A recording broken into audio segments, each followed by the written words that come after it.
right. I guess we'll get this thing started, huh? Mm-hmm. So last we played, you guys were just recovering from the impact of this massive explosion that seemed to emanate from outside of Rexentrum, around that area. Even though you were well far away from the actual blast itself, the shockwave just pulsed through the town of Druvenload and shattered all the glass within the Remem estate. Um, as you were all kind of reeling from this, Quarterly looked over to see that your father had been impaled with some sort of glass or large shard, and looked like he was in bad condition. You rolled pretty high on the medicine check. You managed to, for the most part, make it to where he wasn't actively just bleeding out like crazy. But just to be safe, as your patron loomed over you and said, "I can save him. We just need to make another deal." You decided to double down. And so she said she would be in contact with you as to what that would entail. But for right now, all she says, she just wants a life for a life, so to speak. Just wants another soul. First, you kind of thought that meant maybe like killing somebody or something, but you get the idea, and it might be a little bit more complicated. But in any case, as you all kind of banded together, you went outside to see what was going on, and quickly witnessed that the Empire, the Crown's Guard that were still here in town, seemingly had taken some of the Aurora Watch, the Drow from the Quinn Dynasty, captive, and were basically trying to get the rest of them to leave the town. It seemed like this was part of some uh, hidden plan or something. You guys quickly intervened, shut that down pretty quickly, and you tried to get answers out of the woman, but only ended up accidentally Eldritch blasting one of the Drow captain, and yeah, it almost went really bad. But you guys continued on. You went to the Remem mines to basically check them out, and there you found that the mines had been basically collapsed in. They were inoperable. Quarterly's father basically said he was going to give 2 weeks' pay to all of the employees, and that the mines would be closed down till further notice. He then went and withdrew most of his funds from the bank and gave you guys a hefty sum for not only your brief moment of helping the town, but also just for having protected Quarterly, and almost as like a down payment to stick with her and protect her further. Um, Originally, his plan was to head to the Menagerie Coast, uh, a place called Palmaflora, where apparently he has some sort of summer home. But upon hearing about this invitation and seeing the invitation that you guys had opened, this envelope, this mysterious envelope that this very strange and almost weird individual that had some sort of foresight gave to you, he seemed very interested and insisted on coming with all of you. As you guys bedded down for the night, Aguilar and Quarterly sort of had a conversation. We're looking in the library for some things, and they didn't seem to find anything on this Jade Coast where this ball or this event is being held. Uh, and Jakar and Calda had a little bit of a moment where she made him a little bit more intelligent, almost as like a throwaway sort of thing, just to see what would happen, give Jakar a little bit more brain power. And she quickly realized how much of a mistake this was. A lot of traumatic memories started to flood back to Jakar, and he nearly tore into Calda before she very, very quickly inspired him and just said this very heartfelt speech, or just talked him down to the point where he sort of found himself just patiently sitting on the bed waiting for her to finish at the end of it. It worked wonders. And I believe that's where we left off as you guys were all bedding down for a long rest. Was there anything in particular that anybody else was doing uh, for the day's events ended? You all pieced together because, like I said, Quarterly's uh, or the Remem Estates library is vast. You very quickly were able to tell that the next full moon was going to be tomorrow evening. So this will probably be the last long rest you get before you go to this event. That'll be the following evening.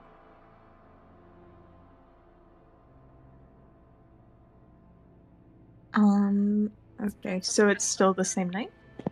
I'm just asking if anybody's doing anything before you take a long rest. You're Uh, all resting within the Remema state. It's a little drafty in here because a lot of the windows are shattered. Butlers are kind of doing the best they can with what they have temporarily, but yeah, if nobody's doing anything. You can go No, no, ahead and mark. I am. Oh, go ahead. I am. I would probably knock at Rune's room or wherever she is. I will try to find her. Okay, she would be in one of the guest rooms, I imagine. sure. Yeah, I go and knock. Yeah, it'll be a second, but she'll open the door, kind of poke her head out. I'm sure this was after all the Jakar stuff happened, so she's probably just like in like her casual wear right now. Oh, hey, what's up? Hi. So, just come with me for a second, and she would like go grab her by the hand and just drag her. Like she wouldn't even wait for an answer. Okay, that's not mysterious at all. Sure. And she would bring her to like the first floor, which is the West Wing, I think. Yeah, it's like the West Wing. It is where the family rooms are. Okay. And she would bring her to Curly's room, and opening it up, you would see like bunch of dresses spread like all over the room. Like some are on the bed, some are on the desk, some are just still hanging in like the closet. And it's like all kinds of super fancy dresses. Some of them look like a little bit older, more traditional. Some of them look like actually fancy and new, never worn before. Mm-hmm. And she would just, drag you in there. So, you know how we're kind of going to this gathering, celebration. I don't really know what to call it. I mean, I figured you probably don't really have anything to wear, so I just, you know, looked through my stuff and I had all these dresses made ages ago for various occasions that, in the end, I was never allowed to go. So, figured we could maybe use them now. I mean, yeah, I mean, I've got nothing besides what you got me earlier. Sure, I guess. Like I said, I'm not good at this stuff, but I'm not against wearing a dress if that's what you're worried about. Well, I think I have the perfect dress for you. And she would like go into her closet and like rummage through it a bit. It's a big closet and there's like a lot of stuff kind of crammed in there. Mm-hmm. And then she pull out this dress. It's like a really nice grass greenish color. Mm-hmm. It has these like long sleeves and this. It's like how do you explain it? You gave this book way too late, by the way, about how to explain it. I'm sorry. I just thought about it today, and I was like, That's "Oh okay. wait, wasn't there something about a ball?" Oops. It's not too fancy because Brendan said it's not a ball, and he ruined my imagination with that. It can be a ball if you want. It's not. It's more of an event, like a party gathering, A sort of gala. social. Yeah, It's a gala. gala. That's what the word I'm looking for. But Yeah. I mean, you can still dress up. It's not like. It is like a really beautiful dress. Let me try and find a picture. It is Oh boy. wait. It's like a forest green. Oh. And it still has like when you lift it up, it still has like pants under it, you know, so you like Hell yeah. would feel It's a little skirt. bit. Yeah, but it's like under the dress, you know. Yeah. So she would like get that out and she would like hold it against you. I think we have the same size. It should fit you, but I mean I don't know if If you don't want to, you don't have to. No. I appreciate the the gesture, the thought. I'll try it. Lovely. I mean, I would love to also give Calder some dresses, but I don't think we have the same size. We could. I don't know. I guess we could go to your grandma's place. Granny Just kind of Tilly? like tilt her head about Well, at that.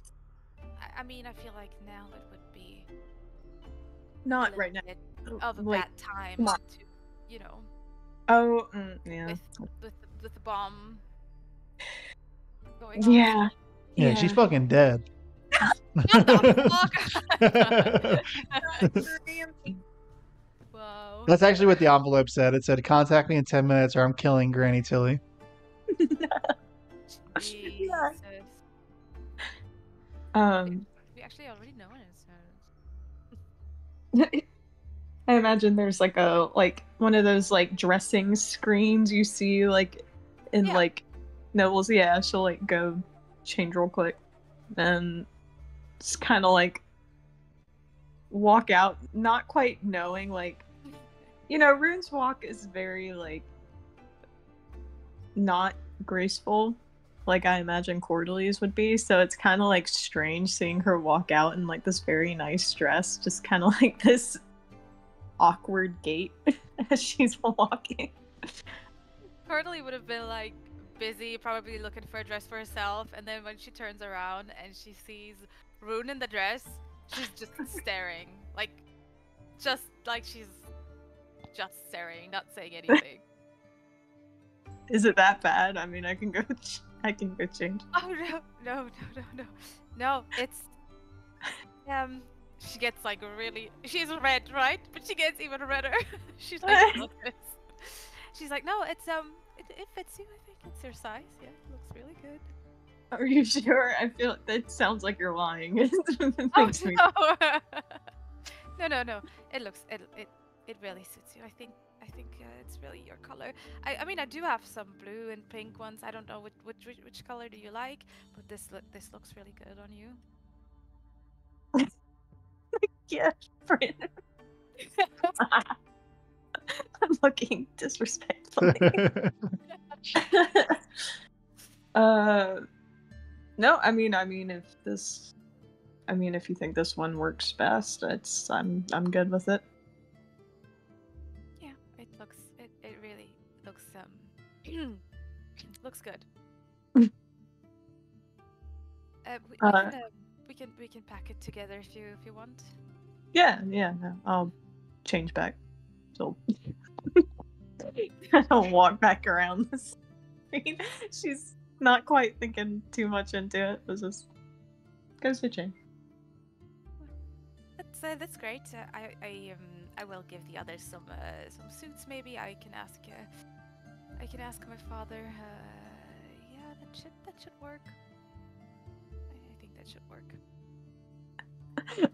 Oh, Cordelie. She's a disaster, but I love her. Okay. So, I need to ask you something before you leave. She just like pokes her head over the top of. What do you think about my father joining us? Well, I mean, I'm a little nervous about this whole thing to begin with, but I don't know. I feel like he wouldn't agree to come along if he didn't think he could handle himself. So if you're worried about his safety, that's what I think. But are you asking me, after what else transpired between you two, what I think, or? Well, you see, it's a very long story, but I worked hard on making sure that my father is safe, and I mean, we don't know what's awaiting us there. Like, yeah, we heard it's a celebration or it's a gathering, but it really could just be a death trap. So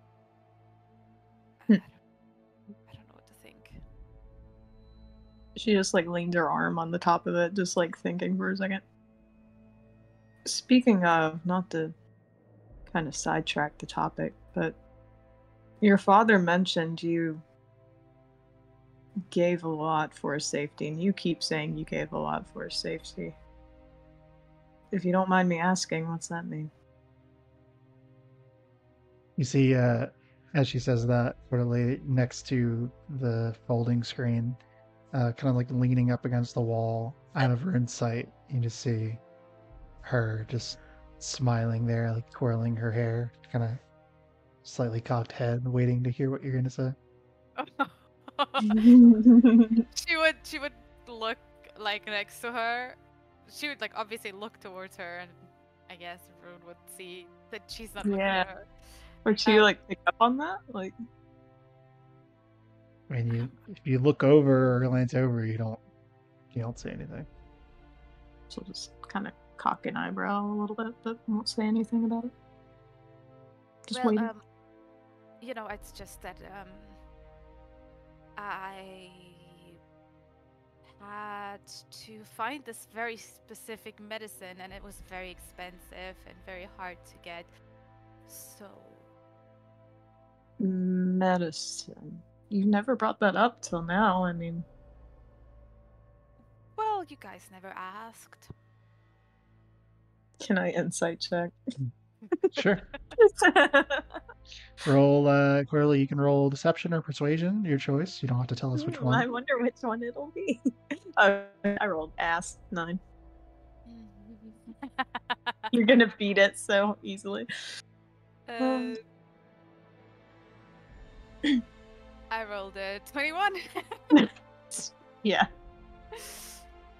I'll just kind of nod.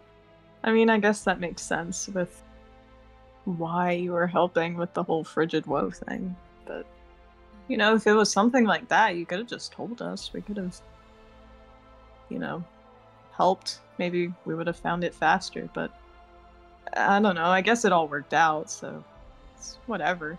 But Yeah, I mean, I think I just didn't really wanted to like, you know, bother you, and I didn't really know how close we would be at the end, and that I would even bring you to my home. So I guess I was not prepared to become friends, so I didn't really think of talking about my personal stuff. I get that, I guess.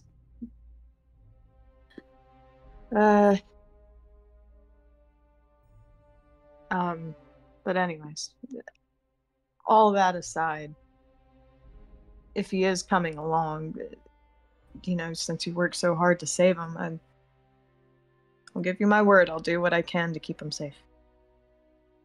Oh, I really appreciate that. Thank you. I mean, obviously, I will also do my best to help you with this. And she's just like looking at your ears, I guess. Yeah, she just kind of like nods, like very understanding what she's talking about. Yeah, it's In the most respectful way. I'm starting to get used to it. You know, it suits you, kinda. Still not used to it. Not a fan of you know, almost mauling my friends. Yeah, I see your point. I don't think that's very fun. Certainly not. She just tucks back behind the changing screen to finish changing that. Well, I guess it's the good thing about having wings, huh? I can just fly away. You can't get me. You can't get me. I have an arrow, a bow and arrow. Then I will fly even further. Okay. I guess that's that. Okay. I don't think he will hurt us. She just still behind the changing screen. You don't hear her saying anything, but you can hear that she stopped moving for a second before she goes back and finishes changing. Okay. Eventually, with your newfound outfit for this gala, you leave the room. As you see her back to hers or let her leave the room, you close the door quarterly. You feel a presence behind you. You know, it's intriguing that you even had to use my gifts that I have bestowed upon you. You already have such a way with people. She's ready to die in your stead. She barely even knows you. Yeah, but that is not gonna happen. You talked about saving your father. This is the second time I've stepped in to save him. I want something, someone in return. What I'm saying is, I want another you. I want someone that I can give gifts to and they will carry out whatever it is I need carrying out in the frail, crumbling world that you live in. She seems like she would be a perfect candidate. Does it have to be her? I'm sure I can get you someone very capable. It doesn't have to, but it should be somebody capable. Yes. I will make sure to find someone.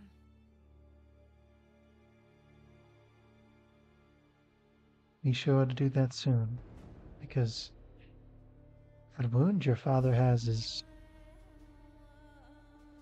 was quite a dire one. We'd hate for it to open up, undo itself. How much time do I have? Oh, I don't like to put a time limit on things. That takes the fun out of it. Soon. Yes, ma'am. Ma'am.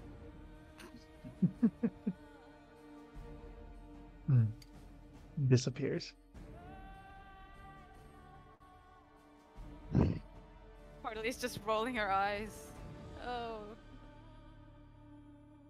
That's gonna be great. And she's just gonna attend back to finding a dress for herself. Okay. Now you got to repeat the same thing with Aguilar, Jakar, and Lumen to make sure they feel included. Yeah. Sweet. I'm just picturing Aguilar in like pure, like feral, undead-looking gnoll form. Like, what do I look like in this dress? And Quarterly like blushes again. Like, oh my gosh, Hell yeah. So, Beauty and the just a quick- Beast. Let's guys. a go. quick question. Give me a second. Are we teleporting like right into the celebration, or like the celebration is the next day, the gathering? It's at the Party it's in the evening, yeah. Okay. So you imagine what is that picture you see? That's my gut. reaction. No, what a bat foot. What the fuck is that? I know. Dude, I've had that on my phone for so long, I just needed it. That was a good reason, but post it. Good. Okay. You all can go ahead and mark a long rest. And the day comes to you. Throughout the night, occasionally you're woken up by the sounds of not commotion, but just people moving about. It sounds like the streets are as busy as at night as they usually are within a day, and you imagine people are very possibly just leaving Driven Load or moving on, making arrangements. Everyone is sort of suspended in this state of not knowing what to do, not knowing how to recover, where to go next. But nothing bothers you. There doesn't seem to be any like looters or anything that try to come. But you get a long rest, and the day comes to you all. Anything you guys are doing before the event? You see, Lord Remem has picked out a very, very nice sort of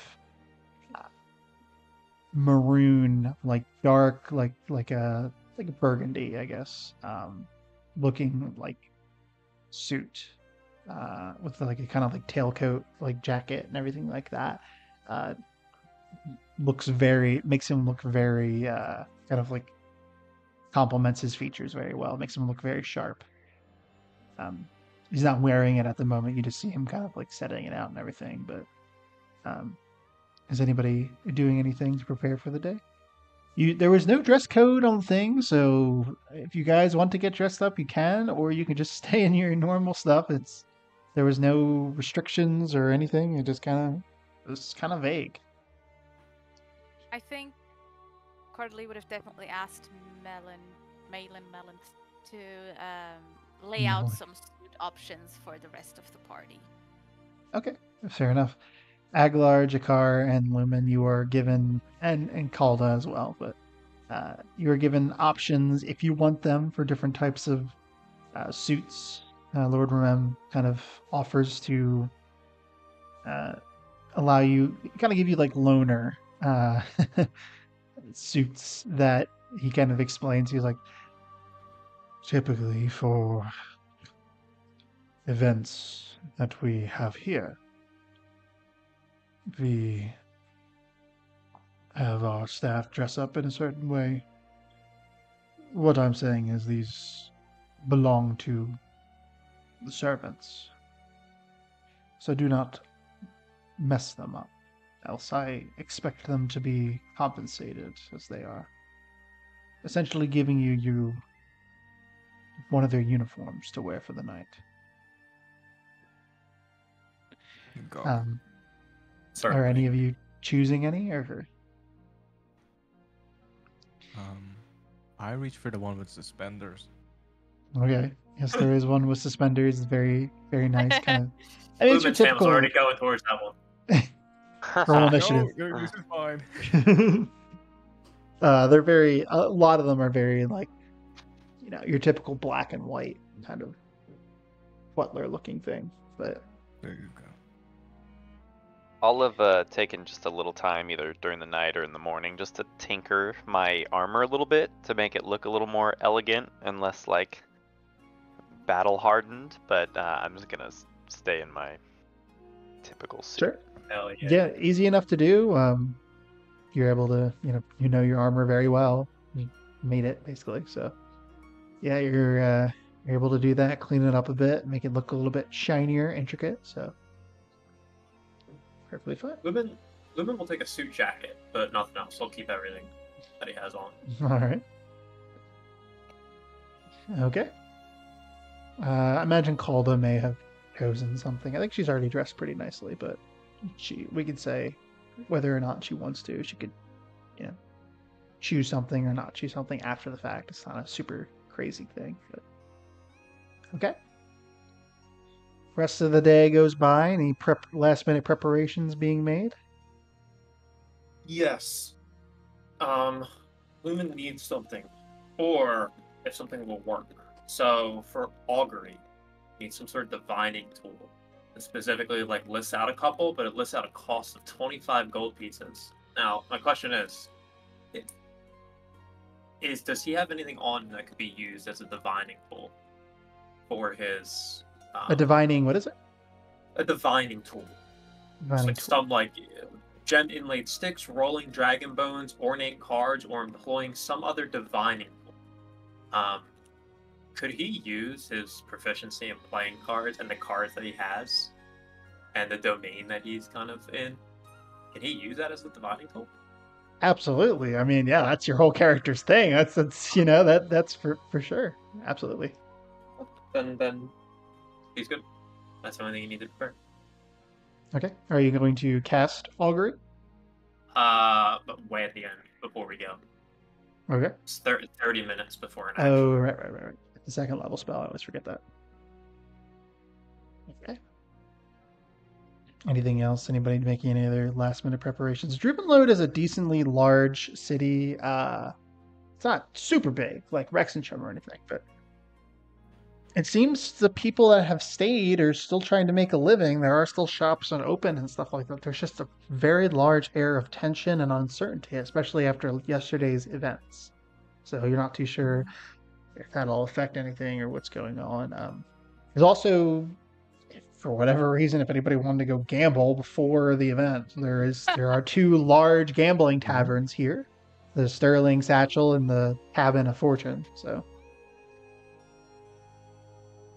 You know what? I imagine, Corley, you would know about those, but I don't think she would have any reason to go inside them ever. No. Alrighty.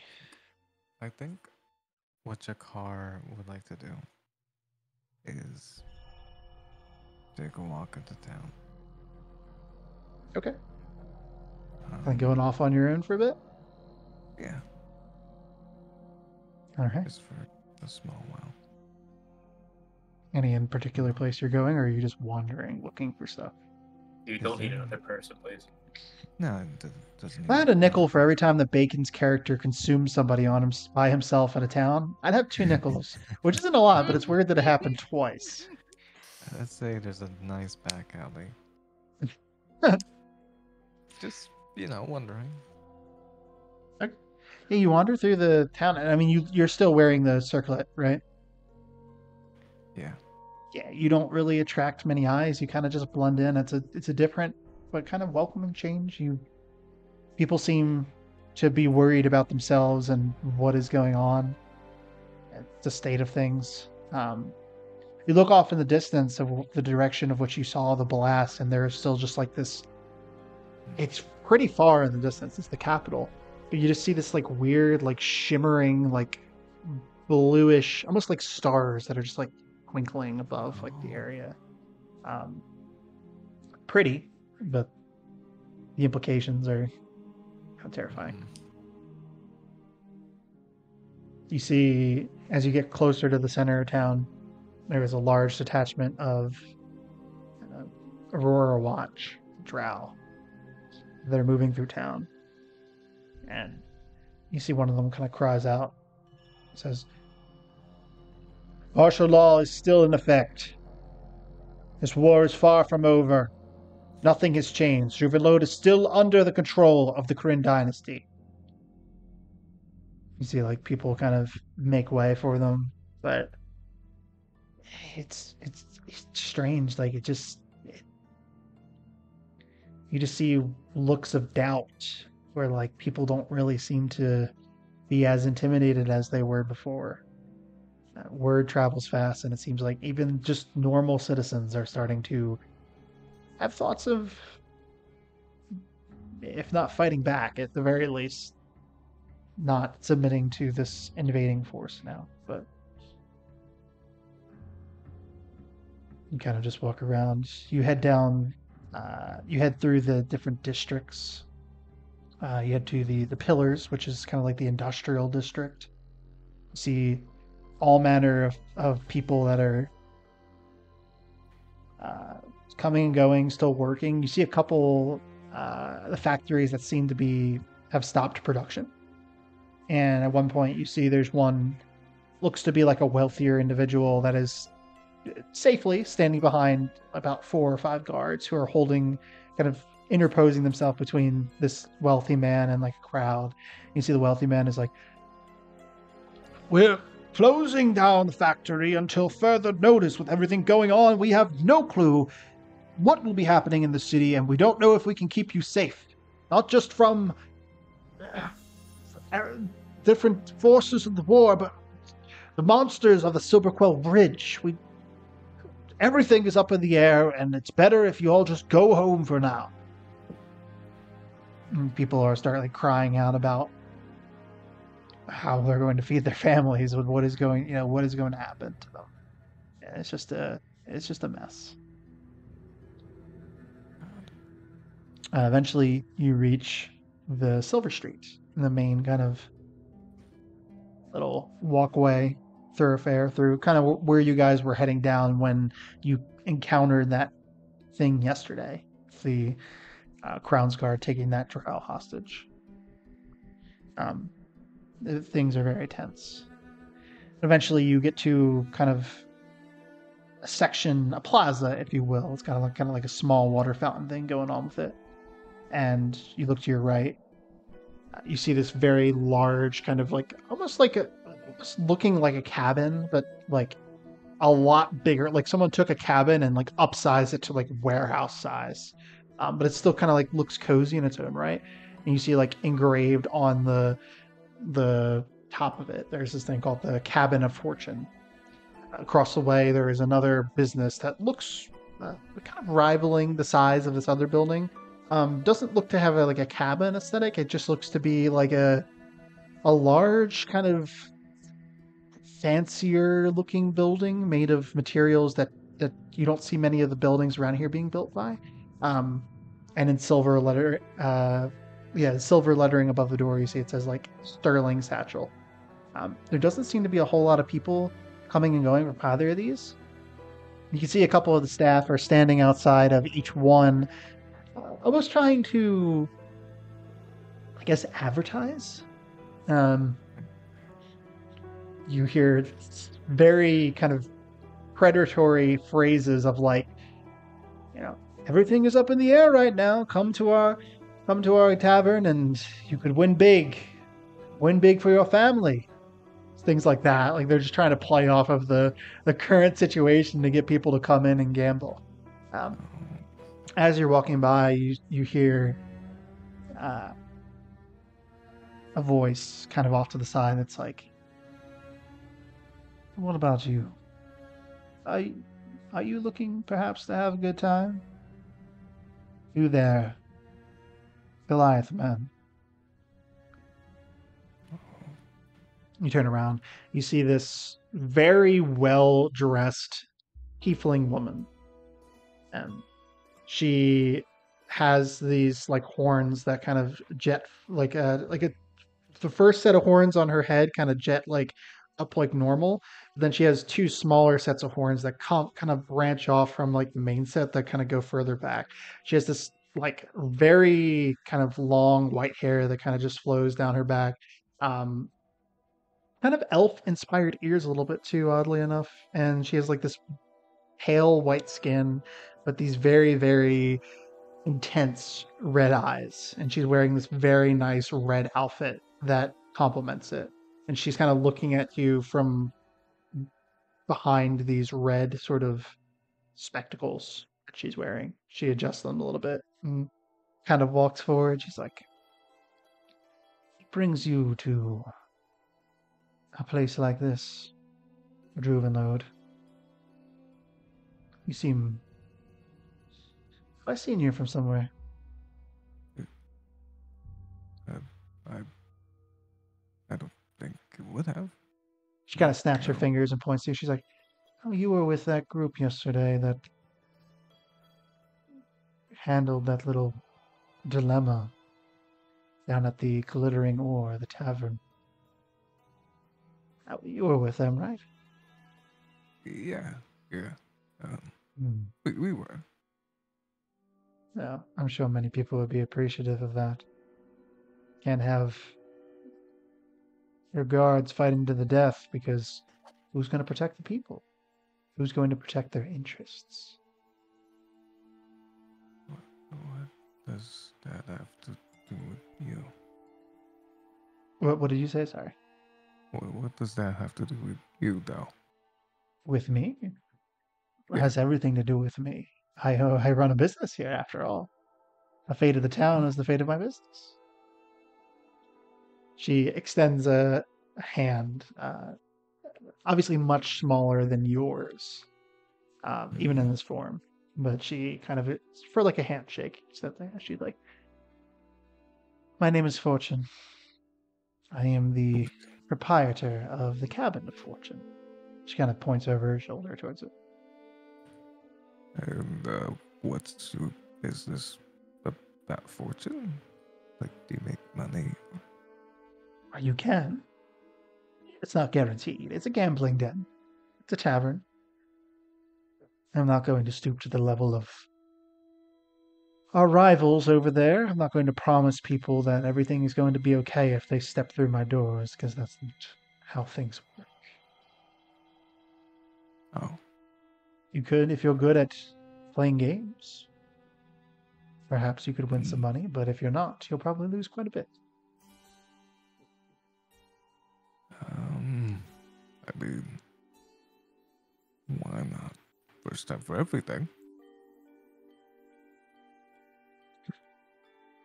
Right? I suppose, but I would temper your expectations. It's not exactly the most exciting thing to lose a lot of money in a game of chance. To some people, it may be. But how about we start small? A little bit of a small wager. Okay. You see, like, from seemingly like apparating from her, like from behind one of her hands, almost like a sleight of hand trick that you didn't notice. There's this large golden coin, very large, like the size of her like palm almost. It has the sort of likeness of a beautiful kind of woman that has like flowing hair kind of behind her. This large coin.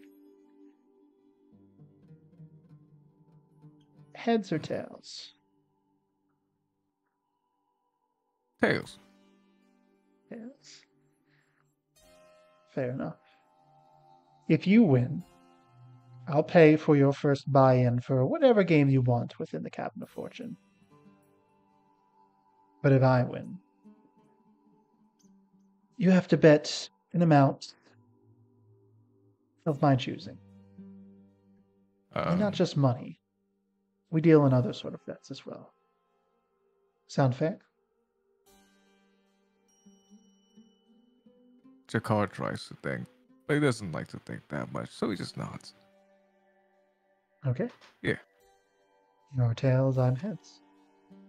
Go ahead and roll me a D100, please. Oh my god. A 1 to 50 would be tails. So that'll be you. And then 51 to 100 will be heads. You could just roll a 1d2 on. Could do that as well. There you go.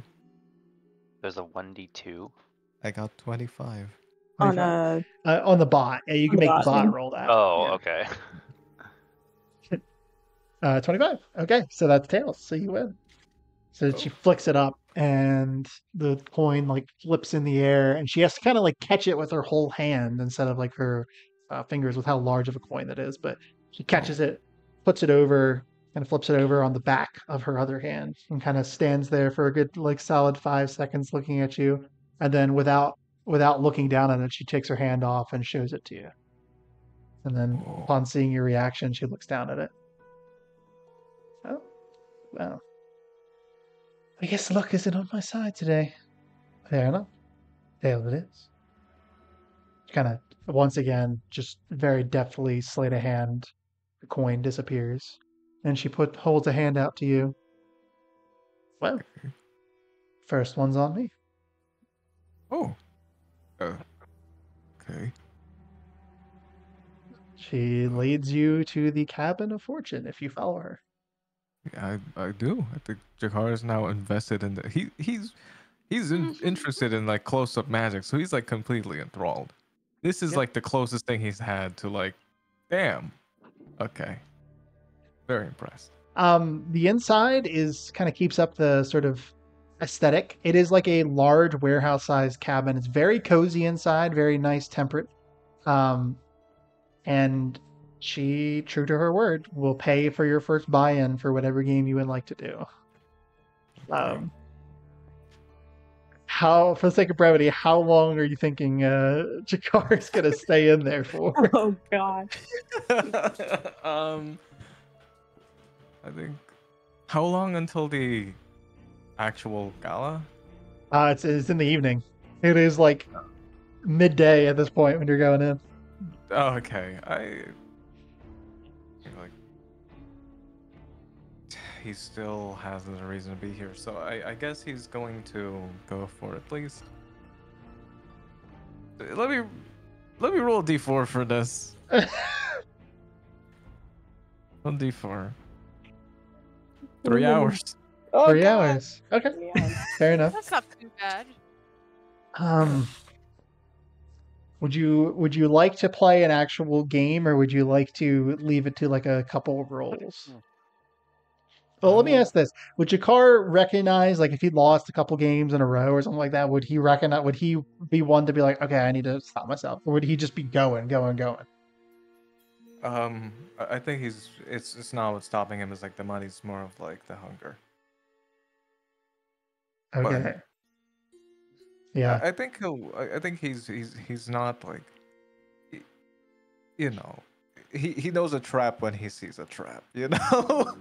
Okay. Fair enough. I will say, go ahead, because she's paying for your first buy-in. It could be as large or as little as you want. Oh no. Go ahead and roll me just do another D100, and we'll just leave it to chance. We'll see how quick this goes. If you get below, if you get a 50 or below, Jakar will come out with profit. We'll say, actually, because she's paying for your first buy-in, we'll make it a little bit higher. We'll say if you get a 60 or below, Jakar comes out with a profit. If you get 61 or higher, he's going to lose some money. Okay. Rolling. He lose. 66. Okay. Mhm. It's not by a lot. So I would say Jakar would only lose like 10 gold, if that. Okay. After a little bit, like of her, you kind of lose like a game or two here and there, and it looks you were at first you were doing pretty well. You know, she like bought in for you, and it seemed like there was this little bit of like excitement. Then you start kind of either breaking even more often or just losing, and you feel fucking goddamn it. Yeah, Jakar's the one that like plays the slot machine and like rubs the screen to like to give it the energy. You know, he's one of those people. You feel a familiar hand kind of placed on your shoulder around the 3 hour mark, and you see Fortune there. She's like, "It seems you might have used all your luck on that coin toss from earlier. It might be best to stop now." Oh. Yeah, you're probably right. It was fun though. Of course, but you can come back anytime. Now, if you'll excuse me, I need to see to something. I have somewhere to be tonight, but I never got your name, I don't think. It's Jakar. Jakar. Yeah. Well, if you're sticking around Juvenload for a while, I'd like to see more of you, and tell your friends. Your group are always welcome in the Cabin of Fortune. Oh, I know a guy. You know a guy? What, someone that'd be interested in gambling? Yeah. Oh. Well. More business for me, I suppose. Just kind of just walks off. Okay then. Dude, that Always Sunny gif is gonna have a double meaning when we see her there tonight at the party. She says she has somewhere to be. Jakar, you get up and you leave the Cabin of Fortune. Yeah. As you walk out, you kind of feel something kind of fall off of your person, like one of your pockets. You look down, you see the similar large golden coin with the likeness of the woman's face on it. Seemingly planted on you that you didn't really notice it at first, but Oh. Guess it's not like a coin. okay. I think. realize what this is. Are you gonna head back? Yeah, you know what? I think I'll head back. Okay, sounds good. Jakar is out for a little while. You guys not terribly sure where he went, but eventually, after like a couple, 3 hours, 4 hours, 3.5 hours, he comes back. Is anybody else doing anything in particular? Just getting ready, I think. Yeah. Just preparing. Fair enough. Yeah. All right. We will pick up at the break of dusk, or the setting of the sun as the moon begins to rise. In just a moment, we're going to take a little bit of a quick break. So. Oh wait, I'm so connected with this person. Wait, we all go to the same boys. it's like the period sync for women, but for men, it's Wait, shit we all sync. need a No, piss. seriously. Back when I used to play football, it was like about like an hour before the game, like the whole team would literally just go like blow up one of the men's restrooms Oh somewhere. my god! Awful. The chat are like, oh my god. It We're ready, sounds boys. fucked up, but there's literally nothing worse than having to shit in the middle of a football game wearing all that stuff, and then you could just get like cracked by somebody. It's like, no, you don't want none of those types Oh, of shit. accidents. All right, take care of this beforehand. How many times did you shit yourself in your uniform? I have never done it, but I've seen guys do it. Oh my god! We had a guy Drop the get load or hit like drop the really load. bad, and he got like a concussion, and he got hit so hard he shit himself. Oh No, my no. god! Jesus. Terrifying. Oh. He's dying. Someone revving into you, just getting knocked the fuck out, and then browning his pants at the same. Yeah. It's gonna happen You to hit Jakar if he's not hit someone careful. so hard. Hit someone so hard you can smell it when you stand up. You know. Alright. What? Wait, do I have the? They knocked Oh, the you shit guys out are of him. lucky. Moving on. You guys are lucky. I don't have. You guys are so lucky. I don't have the fart of my mic sound effect on this on thank this God. server. God, so Oh good. no. All right, well, All jumping right. back into it. Yeah. I hope you Sorry. keep that in for the YouTube. Oh yeah, I was recording for that, so Okay. it's staying in there. I didn't say any names. We're good. Mhm. We can bleep it out if he does. It's Yeah. fine. Yeah, because our millions of viewers are gonna contact gonna your be like, I know football him. teamates from back in high Mhm. school. Yeah, or one of retired. those 5 people watching, like, hey, that's me. Yeah. Wait. Is that you? Just like, Hunter whoa. saw was catching up with some guy at a grocery store. He saw. He's like, "Oh, I haven't seen you since high school." He's like, "Yeah, I actually play D&D. We're streaming online," and gave him the thing. And then guy's just sitting there with a cup of ramen or eating, listening to it. He's like, That's me. "What the fuck, man? What the fuck?" Jeez. All right, so the day continues on, and Jakar, you can add a I don't know if it's an actual magic item. Let me look actually, because if it is a magic item, I'll definitely give it to you, unless it's legendary or some shit. Let me see. Book of Foul Darkness. That was so fun. Let me remove my goal. Just Oh, add we a have vanilla coin. dice. Just add a coin with a woman's face on it. It Okay. looks to be. It's very intricate. It doesn't look like it's just some random woman. But I mean, Jakar can roll a religion check if he wants. Ooh. Why not? He doesn't have great religion, but I'll try to think of something. The fate of the dice. Yeah, that's an 8. Yeah, well, especially you're not proficient in religion, right? Yeah, no. Yeah, you're not really too sure. But it's pretty. It's cool. Yeah. Large coin. I showed Dragor. But eventually nightfall comes, and so too does the anxiety as you all sort of realize that this is either going to be a fun little thing that you randomly got invited to, or as Cordelie said, it might be a trap. Or you don't know. But you have the envelope. You look as the 9-ish o'clock rolls around, and you see the moon start to rise into the sky, full as can be. You see Lord Remem. His first name, by the way, it's Kazar, right? Is that how it's pronounced? Yeah, Kazar. Kazar. Okay, it's easier to say than just Lord Remem every time.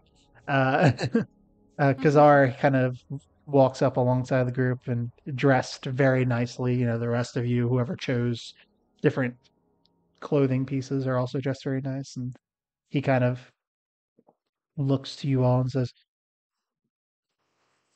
"Okay, this is it. The key here is to be confident, act like we're supposed to be there. Should help us avoid a lot of trouble. You ready?"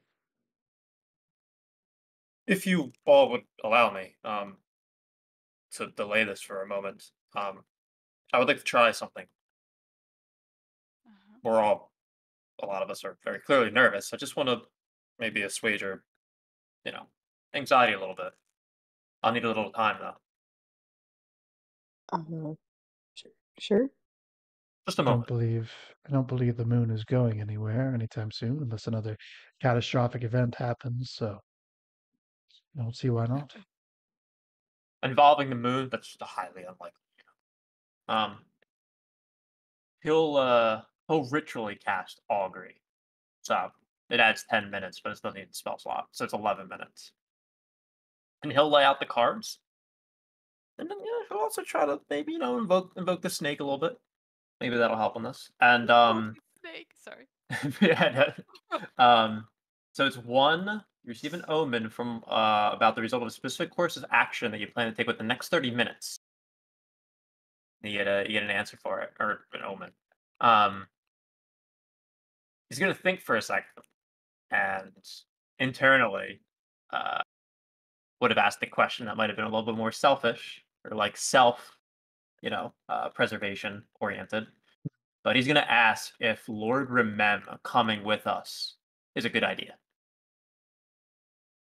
Okay.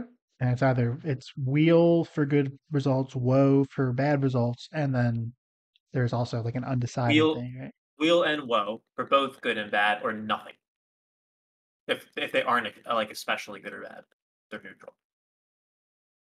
Okay. Um, so you can only get one answer, right? You can't get like a mix of. No, wheel and woe you can get for both good and bad results. Okay. Wheel and woe, or nothing. Okay. You see as the snake kind of uncurls itself from your arm and slithers out of your sleeve onto like kind of around the cards here. You see it starts to slither across the cards. And you see as it moves, it kind of like it's almost like bumping, like it's like a snake kind of traveling up a curb or like a bumpy sort of road. And you see as the cards start to like shift as it. At first, there's a split second where you're like, "This thing's fucking up my ritual," but then you realize this is how the answer is being delivered. The snake kind of moves throughout and just kind of slithers all around the cards before it returns back up your sleeve around your arm and just kind of nestles there. You look down at the cards and it is a mixed message, good and bad. There is a lot of possibility here for both good and bad results, leaning slightly more towards good. Oh. Okay. So address root. It's certainly stepping into the unknown. We should all be alert and careful, but uh, hopefully there'll be a bit of enjoyment to be had as well. Last thing I want to say to compound all this, as I said, I am familiar with a group present or orientated with this event. I just want to reiterate that if anything goes south, I wouldn't expect any of you to leap into my aid. And on top of that, I also just want to say that no matter what you see or what may happen, I do have the good of the group in mind. Just thought that should be said. I mean, you've done a lot to keep us on our feet. I mean, this whole entire time.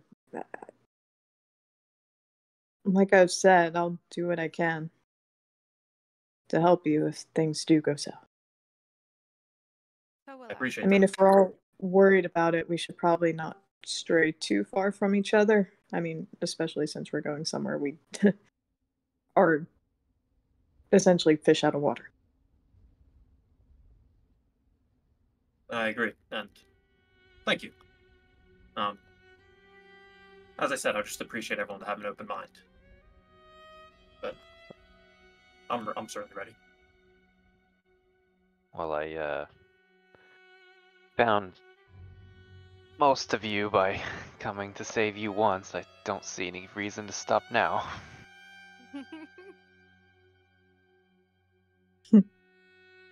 We will save each other. Okay.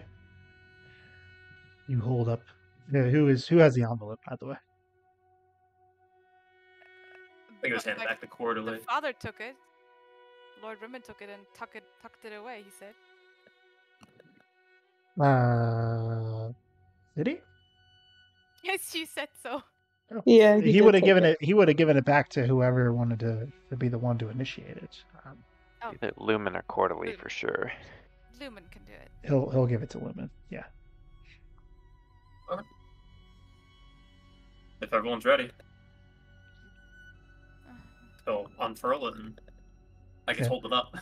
You unfurl it, and a similar kind of very nice, intricate-looking text talks about this gala at the Jade Coast, which you weren't able to find any information on, and you probably have never heard about, Lumen, but you recognize this emblem kind of marked at the bottom all too well. And it is very vague, and you know the purpose of that. It's a very secretive organization. But you unfurl the envelope and you hold it up towards the moon, and you watch it first. Nothing happens for a second, but then the text kind of lights up. It kind of glows, kind of pulses for a second, and you watch the text disappear from the page, and the emblem starts to shift towards the center of the page, kind of taking center kind of place on the parchment. And the emblem starts to glow as well and pulse, and then it gets bigger and bigger and bigger. And you watch as the emblem starts to stretch off of the page to where now it's just this suspended thing in the air, and the envelope kind of wrenches free from your grasp as it just kind of gets bigger and bigger, and the paper starts to just crumple and distort until it's just disintegrated, and it's just this large emblem of Theo's ring in the air that gets to the point where it's large enough to where it almost blocks out the moon, like in front of you guys from your perspective, before it just slowly, like hovering, lowers gently to the ground, standing in front of all of you. This large emblem. And you see as I described it earlier, I posted a picture the other day of kind of, it looks like this like snaking sort of like imagery, almost like koi fish swimming in like a pond. That they start to move within like the interlocking kind of looking spirits, if you will, start to move and swirl in the emblem. And they start to go faster and faster and faster until it basically makes this vortex, and it just stays consistent as there is just a portal in front of you that looks like it leads into a well lit sort of waiting room, if you will, a little like antechamber. That's what you see on the other side.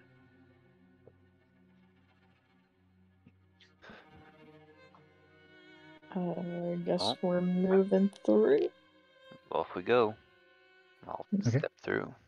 You all step inside, and as you do, as the last person passes through the portal, suddenly the vortex stops and closes.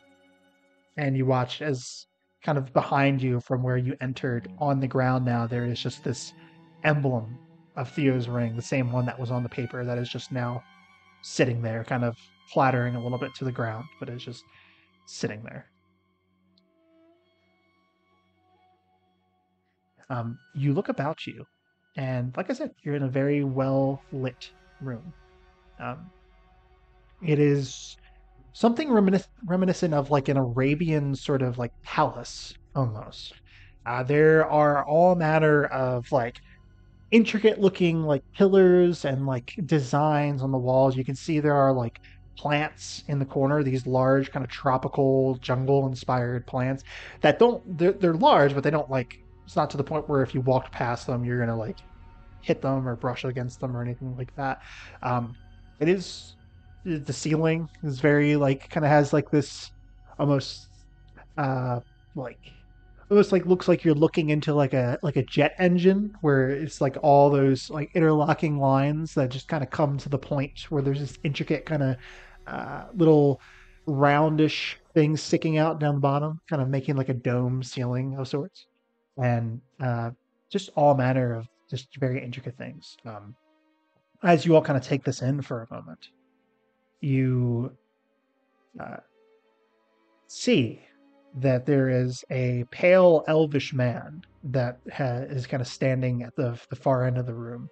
Has this darker, long hair and a very, very nice outfit. The outfit is like made up of like a dark kind of like foresty green, like almost where he's wearing like a foresty green kind of suit or tuxedo of sorts. Um, and he's just kind of standing there, very good. It kind of reminds you of Malin a little bit, Quarterly, with how good his posture is and just how well he's carrying himself. But he speaks and says, "Welcome to the Jade Coast Emerald House. Please see your invitation." Lumen will hand it up. Okay, you hand it over. He kind of unfurls it and looks to it for a second as you know in the sort of process of the portal forming the paper kind of disintegrated for a second, but upon going through, like I said, the emblem itself dropped on the floor and then the invitation kind of reappeared as well. So I imagine you were picking up the emblem as well, Lumen. Oh yeah. Okay, so you hand him But the it's just like a metallic or like a yeah, an it's like actual item now. Okay. it's like a metallic like you can stick your finger through it at certain parts. Like it's very uh like it doesn't have like a flush back. It is like a literally like a ring or like a door knocker almost, like how like the spaces in the design you can Oh actually yeah, stick he'll pocket your that. yeah. Um you hand him over the invitation. He kind of looks to it, and you see his eyes kind of glow for a second, as it seemingly looks like he's trying to glean something from it that you guys hadn't seen previously. And you see the guy's kind of eyebrow cock a little bit as he looks up to the group and like looks at everybody here, and then looks back down at the invite, and like you see him kind of like tracing his finger, and just looks a little confused. Um, you see Kazar step up and says, "Is there something wrong?" And you see the pale elvish man kind of pauses and looks up for a second and says, "Ah, no, no. There was just a detail here that was a little bit confusing, but uh, in any case," he kind of hands the invite back to you, Lumen. He says, um, he gestures to this door behind him, these double doors, very intricate, and you can see that the handles themselves are the Theo's ring emblem, similar to the one that you picked up off the ground just now. But he gestures for you guys to follow him as he pushes the doors open. And let me change the music real quick.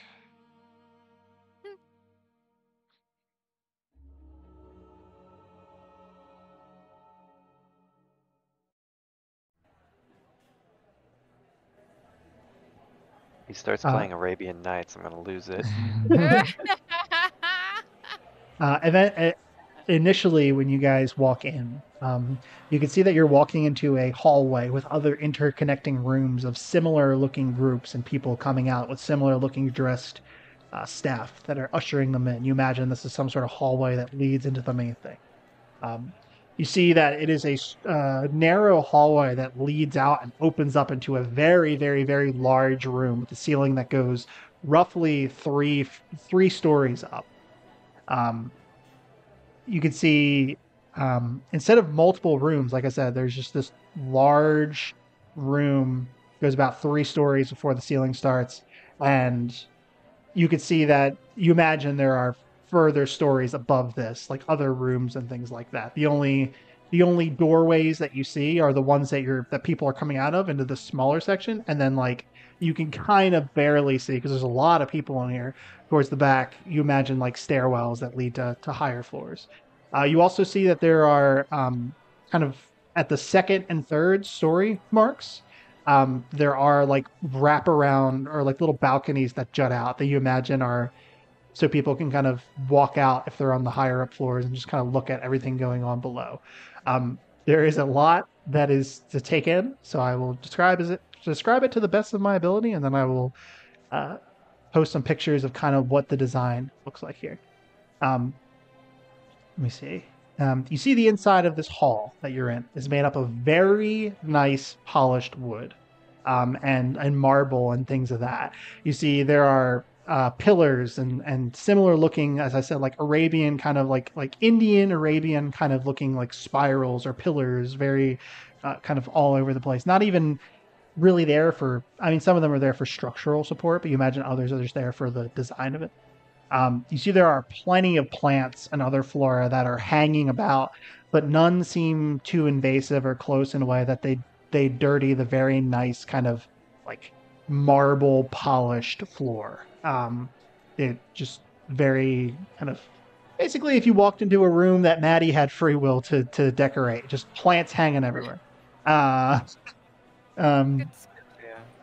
you see at the center of the hall there is a massive tree that stretches upwards, and you see there's little birds and other small critters that are kind of fluttering about, yet they all oddly enough seemingly go out of their way to they're not making a whole lot of noise, and they seem like they're going out of their way to like keep things clean. Like if any like leaves or anything fall from the tree, you see a bird come down and immediately pick it up and like fly back up there. It's very strange. Um, the tree itself, you see, it has these large set of eyes that are just looking around, kind of like watching everything. It seems, and the tree kind of ever so slightly shifts in place occasionally. It looks like it is a living tree. Additionally, you can see there's these little guards, which at first you thought were like wooden statues, but upon further inspection, it looks like they're these intricately carved, designed, kind of medium-sized looking woodland, like wood-made creatures, like statues that are just moving about, and they move like a person. Um, they move briskly and seem like they're also keeping an eye on things, kind of very, either standing with their hands in front of them or their hands kind of folded behind them, just keeping an eye on things. Um, Around the base of the tree, the large tree there's a very lavish looking water fountain. Set up towards the back, there are these large windows that look out towards what appears to be just a bright blue sea. It is kind of evening at the moment, but you can see like moonlight reflecting off of like this crystal blue sea. You have no clue where you are, but it seems like you're on a coast of something, hence the name Jade Coast. There seems like there's refreshments, food, and there's even like a small band in the back that's playing some soft music in the corner. But there are a lot of people here, hundreds and hundreds of people. And I will go ahead and just post some photos of kind of the type of vibe that you're looking at here, so to speak. Let's see. That should be good. Post on the general. This is the kind of design that you're looking at, so to speak. wow. Very like Arabian or Indian inspired sort of architecture. Thank God we dressed up. Huh?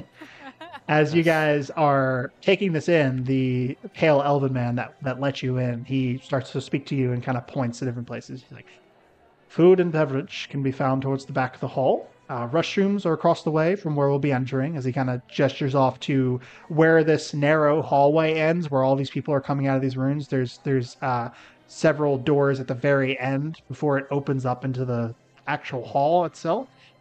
He gestures towards those. Restrooms can be found over there. Weapons, magic items, magic in general are to be stowed away in your bags, as this is a formal event.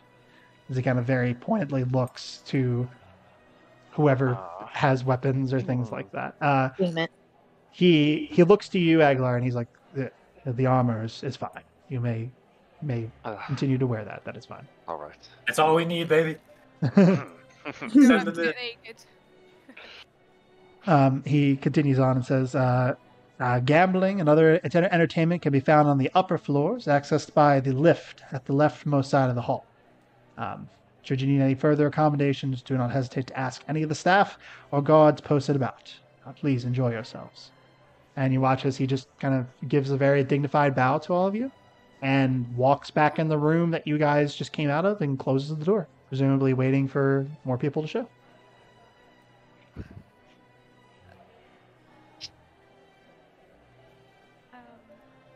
Oh. You guys are just left in this crowd of people that are funneling in. Are we the only ones that look like out of place? Like we don't know what the fuck we're doing here, or are there other people that are like? not making it? No. There are people that are dressed very nicely, like some of you. There are others that look like they were on the road and they just kind of stumbled in here.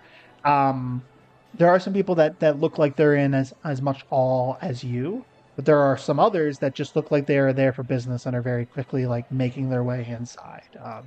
You're not drawing any strange attention or anything like that. It seems to be a mismatch of people and how they're reacting to it. Do you guys see anyone that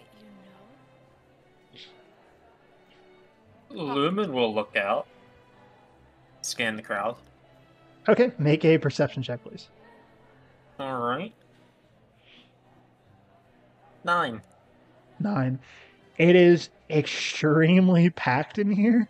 And from your vantage point, from where you guys are right now, you're at the you're in like a tight hallway and a crowd, and then like beyond is where like the hallway opens up into.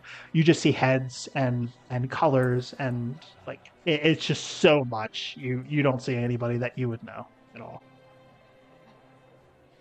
I'm kind of surprised to admit, but this is rather overwhelming compared to things I've been to. I apologize if this is going against what you just suggested, Rune, but I think I'm gonna head topside to the gambling areas above. I don't know if we want to split or stay together. Surprise. Well, if we are going, if you're going off by yourself, you should at least have someone go with you, just so you're not completely by yourself. I'll go with. Oh. Oh boy. Of course. As was foretold. Oh no. I think a partner's a good idea. On top of that, I can also give you a piece of my horn, and I can communicate with you. Right. That's a good idea. Should we do 2 groups then, or split more from there? Yeah, are we doing 2 groups, or are we doing pairs? What are we doing? Whatever works. I will be staying with Quarterly, of course. Oh my god, I was literally just thinking. He's already gone. We She's turn gonna back and look he's for not a there. way out. He's like, it's time to fucking party! Just like rips his suit off and just goes running into the... Give me the crab rangoons. Where they at? Those being stuck upstairs. You definitely see that that makes Cordelie feel uncomfortable that her father is kind of like sticking with her. She'll just like kind of furrow her eyebrows. I'll go with you if you want, Quarterly. Yeah, thank you. Maybe some refreshments. Okay. Is their father following her? You? Yeah, he's staying with you. Okay. Lumen will Cockblock? create an No. eerie token and give it to Rune. Okay. Where- This will just allow us to. Yeah, I apologize. It's okay. This will allow us to communicate. As an action, you can send. If you hear words from me, you can respond to them. Okay.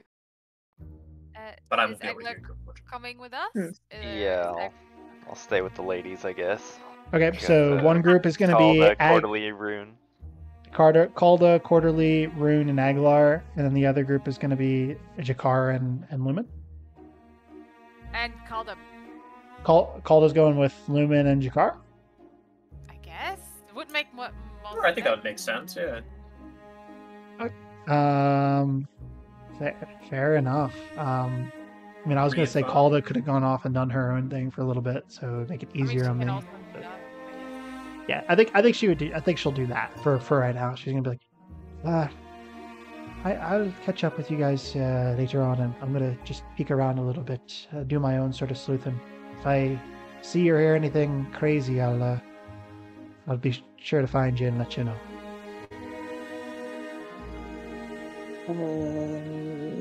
Okay. Listen, Well, I guess don't what? want to I have to abandoned control my her the whole plan. fucking time. All right, I'm not gonna make anything bad happen to her. You're like, oh, sorry, V. She did. I had your don't character know. go off by herself, and I killed her. No, I'm not gonna do that. Okay, so you guys start to move your way through. There are all different walks of life here. This is extremely overwhelming, but it is just this. It is just like you're walking into like a giant cafeteria. Like it's just people talking and laughing, and you hear people, like different sort of things. You hear one guy is talking about like, did you hear about what happened to Rex syndrome? I don't know how this is going to affect it. That's old news. Of course I heard about that. I'm more concerned about the boar races and Hupperdook. And there's like, it's just very like uppity and like all these different like things that are being talked about. It's extremely overwhelming. If anybody is looking for figures of interest, I'll say you can make either a perception check or a just persuasion check, just to like, or I guess it would be. I mean, I'll go with persuasion. I'm proficient in it. Yeah, I guess it'd be persuasion if you're just kind of mingling with people as a way of kind of just like scoping things out. But perception if you're just trying to like look for people. I'll mean, I look to think see. Yeah, Cordelie definitely knows how to mingle within these, even though it was just like masquerade balls where she was kind of like masked, but she knows, like she learned this. She learned etiquette and all that kind of stuff, so I'm gonna go with persuasion. That was a shit roll. Yes, I rolled for perception 18. 18. Mine's 11. Okay. I got 15. 15. All right. As you guys are initially walking in, Aguilar, you kind of doing a just cursory glance around. You actually spot somebody that is a bit unexpected and kind of is easy to spot because of their drab clothing. You look over kind of towards their refreshments at a moment, who is grabbing, has like one glass they're taking a sip from and seems to be grabbing a second glass for presumably somebody else. You see Lord Trebane's. Oh, Oh! Okay. There we go. The Trabrainster. Yeah, The Trebane's. I'll point that out to the group, obviously. Okay. Is Gregory there too? Gregory is not here. Gregory is nowhere to be seen. Well, you said drab, I figured Oh. you'd fit right in with Lord Tremaine. Anyway, okay. Yeah, I'll just point it out to the people I'm with. Jakar, you rolled a 15 on perception? Yep. Yeah. You're looking around as you're walking with Lumen, trying to make your way over to the left side of this large hall where you said the lift was. And you see a flash of red for a moment. Not like a streak of red, like a color. And your eyes kind of follow it for a second. You lose sight for a second before you look. And you see Fortune is here as well. Oh, The woman Very that you met earlier, the owner of the Oh, cabin. there you go. this is great. Are you trying to interact with her at all, or are you just gonna let her go by? Okay. Okay. Lumen, as you're walking, you see very abruptly, like Jakar starts calling out, and you see this tiefling woman, kind of pale, white skin, horns, and like this white hair that goes down. Kind of like looks for a second as she hears the voice, and she locks eyes with Yukikar, and she gives a very, very like off-put, like confused look. But she kind of Yeah. just slowly makes her way over, and she's like, "Ah, hello, Jakar. I have to say I am extremely confused to see you here, but you've exceeded Me my too. expectations. Hello again. This is one of your friends, correct? Points to This Lumen. is the guy. This is the guy who's talking about. Oh, Oh, Lumen's The gonna look one- really confused. the one that you said really likes gambling. Is that what I hear? Come on, tell more about it, Louis. Show me one of your party tricks. No, I know who I, this is. This is Mr. Evenfold. Is that right? What? That is correct, ma'am. She Does she look familiar? Do I know? she does she kind of putting the pieces together. You would have seen her probably a while ago, but now that your Jakar is talking about, oh, I saw you earlier, blah blah blah, and this and that, and Jakar like wandered off. You recognize her as the owner of the Cabinet Fortune. It's kind of making sense now that she's also presumably a member of Theo's ring. She kind of extends her hand to you, Lumen. She says, in case you forgot, Fortune is my name. Good to see you again. I know it's been a while since we saw one another. She'll take her, or he'll take her hand. I certainly haven't forgotten. Certainly has been a while. You've he'll turn to Jakar. You make good friends, Jakar. I only met her like literally earlier today, but you guys know each other? What? We Not personally. know of each other. I mean, everyone within the organization knows Lumen. For a reason I'm sure he understands. But he's been a patron at my Cabin of Fortune time before, a while ago. It was quite some time ago, though. So it's not like a weird X thing. Certainly not. Not of Though, the sort. given the rumors circulating you in this interesting group you seem to have involved yourself in, Mr. Evenfold, I would say no, perhaps to an outing in the near future. We'll give like a little bit of a wry like smile to that. I think that would be lovely. Well, did you ever want to make good on that those plans, so to speak? You know where to find me within Juvenload.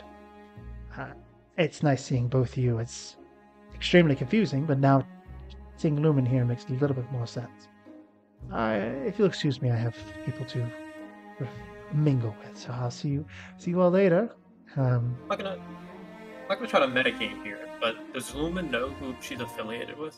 Yes, Lumen would know. Okay. She is a champion of the Changebringer.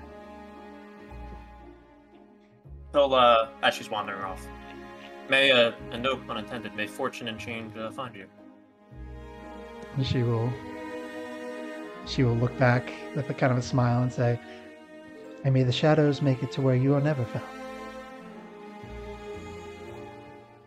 She continues on. As you guys are kind of standing there, and the rest of you are making your way into the hall, and Aguilar points out Lord Trebane, there is a sudden kind of voice that rings out that kind of from higher above. And you all, see people start to kind of like shush each other and shh. The band keeps playing, but they kind of like play a little bit quieter, giving some background noise. You look up, and about 3 stories up on one of these balconies, there is a man up there. This human man has this large kind of like set of curly black hair and this large like black mustache and a little bit of a goatee. He's standing up there kind of leaning over the balcony. In one hand, he has this very intricate looking pipe that he kind of takes a little bit of a drag of before he begins to speak again. And he's wearing like this, almost like a poncho of sorts. This like very intricately designed like draping like poncho that is like red and has like some golden designs kind of snaking up and down of it. Looks to be very important. And as he kind of calls out and starts to wave people's attention down, everybody kind of quiets and looks up to him for a second. But when he speaks, his voice carries throughout the entire chamber, kind of projecting. You don't know if possibly some magic involved to make that happen. But he's very handsome, kind of, you presume, Marquesian man. He's like, "Welcome, everyone. Welcome to the Emerald House. I hope you all arrived here safely and soundly and look forward to having a wonderful night. I am Treasurer Glynn of Theo's Ring, and we have some wonderful things planned, which I would like to lay out for all of you, for those of you who have not been to something like this. We have not thrown a gala of this magnitude in quite some time. But, just wanted to say, the appetizers will be served first. Afterwards, dinner will be served along with a lovely live musical performance by our band. Everyone give it up for them," as he gestures off to his left side, and you see the band who's kind of playing at like quieter music, kind of briefly pauses to kind of take little bows and waves, and people like start clapping and stuff like that. He's like, "Afterwards, dessert will be served with one catch. We want to keep it interesting for those of you who likes like games of chance. One of the dishes, one of our desserts, has been fused with a fabulously wondrous potion. Whoever is lucky enough to receive the special dessert gets a secret prize at the end of the night.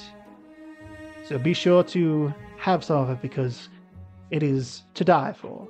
And he kind of like laughs, and you see a couple people are like a little confused. He's like, "It's not poisoned. It is not poison. That would not be fun. That would be awful.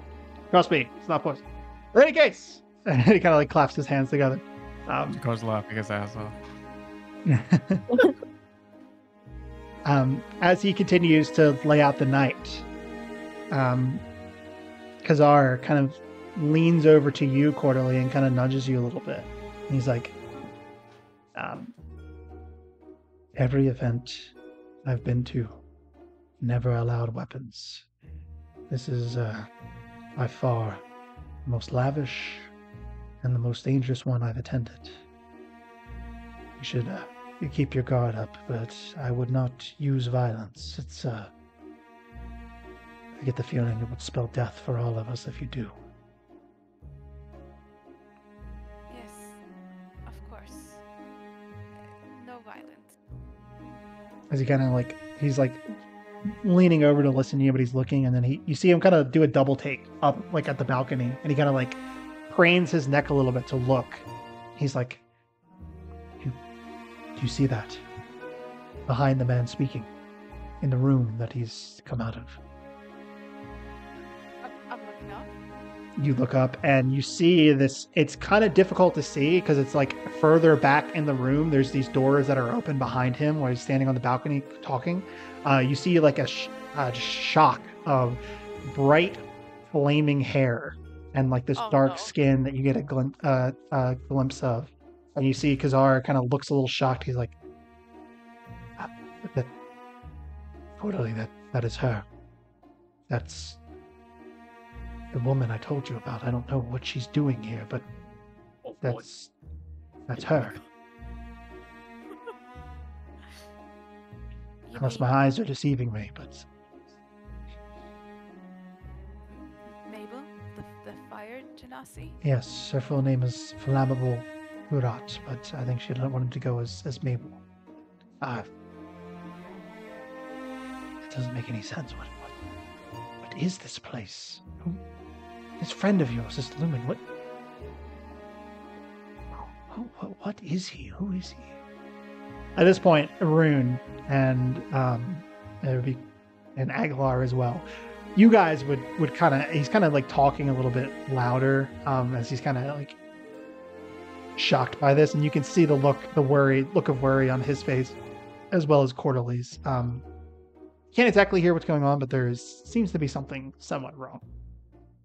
Can I follow their eyes? Try to see what they're looking at?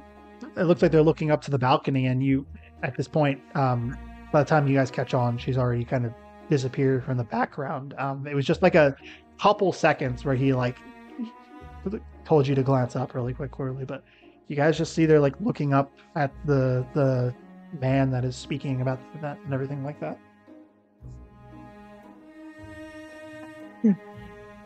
Lumen, I thought he was just some homeless guy, to be quite honest. This homeless friend. Say a of homeless yours. guy. Yeah. Just thought he was Yeah. a homeless guy. This homeless friend of yours seems to have some friends in some very high places. Not wrong. Well,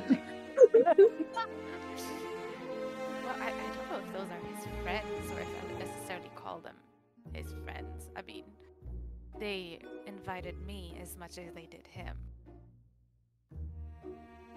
For whatever reason, they knew who I was. We should proceed with caution, the utmost caution. I need to get to that third floor. I think that's where your friend and your friends are heading over. He points over to. You see at this point, Jakar and Lumen are probably starting to. Well, were making their way there. Are you guys like standing there to listen to the speech, or are you continuing on? Jakar and Lumen.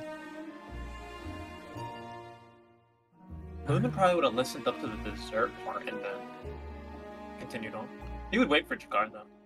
Jakar. I think I follow Lumen's lead on this because he's used to know some people here. Okay. At this point, the speech kind of concludes, and he's like, I hope you will have a lovely time at the Jade Coast. Please, if you need anything, do not hesitate to come and speak to me or any of my staff, and most of all, enjoy yourselves. As everyone starts to clap, and just as the rest of your group, Cordelia and Bizarre and everybody there is getting ready to move towards the thing, the band starts to strike up a lot more of like a jauntier tune, and people start to move and kind of almost dance a little bit, and it seems like it's going to be a lot more difficult to get there now, judging by what is starting to transpire. Are you saying we have to dance our way through? I mean, I guess that would be the way, right? The question is, am I gonna ask Edward or Jacob to dance? Oh, Jesus Christ. Oh, God. Edward or Jacob. Oh, that's Wait. But yeah, I understood that correctly. You said like the people are on the dance floor dancing. And There is like a dance floor around the central fountain and the tree there, that people are dancing on. But there's also a lot of people that are starting to move. And now that like it seems like there's the appetizers and like it's been announced that there is to be a full meal being served, people are starting to move. And like where first when they were waiting for direction, they were kind of just standing in groups talking in place, and it was easier to move through. Now everybody is kind of moving about, like interested in what's going on and moving to explore the rest of the floors that are up there. And like, yeah, so it's going to be much more difficult for you guys to head around.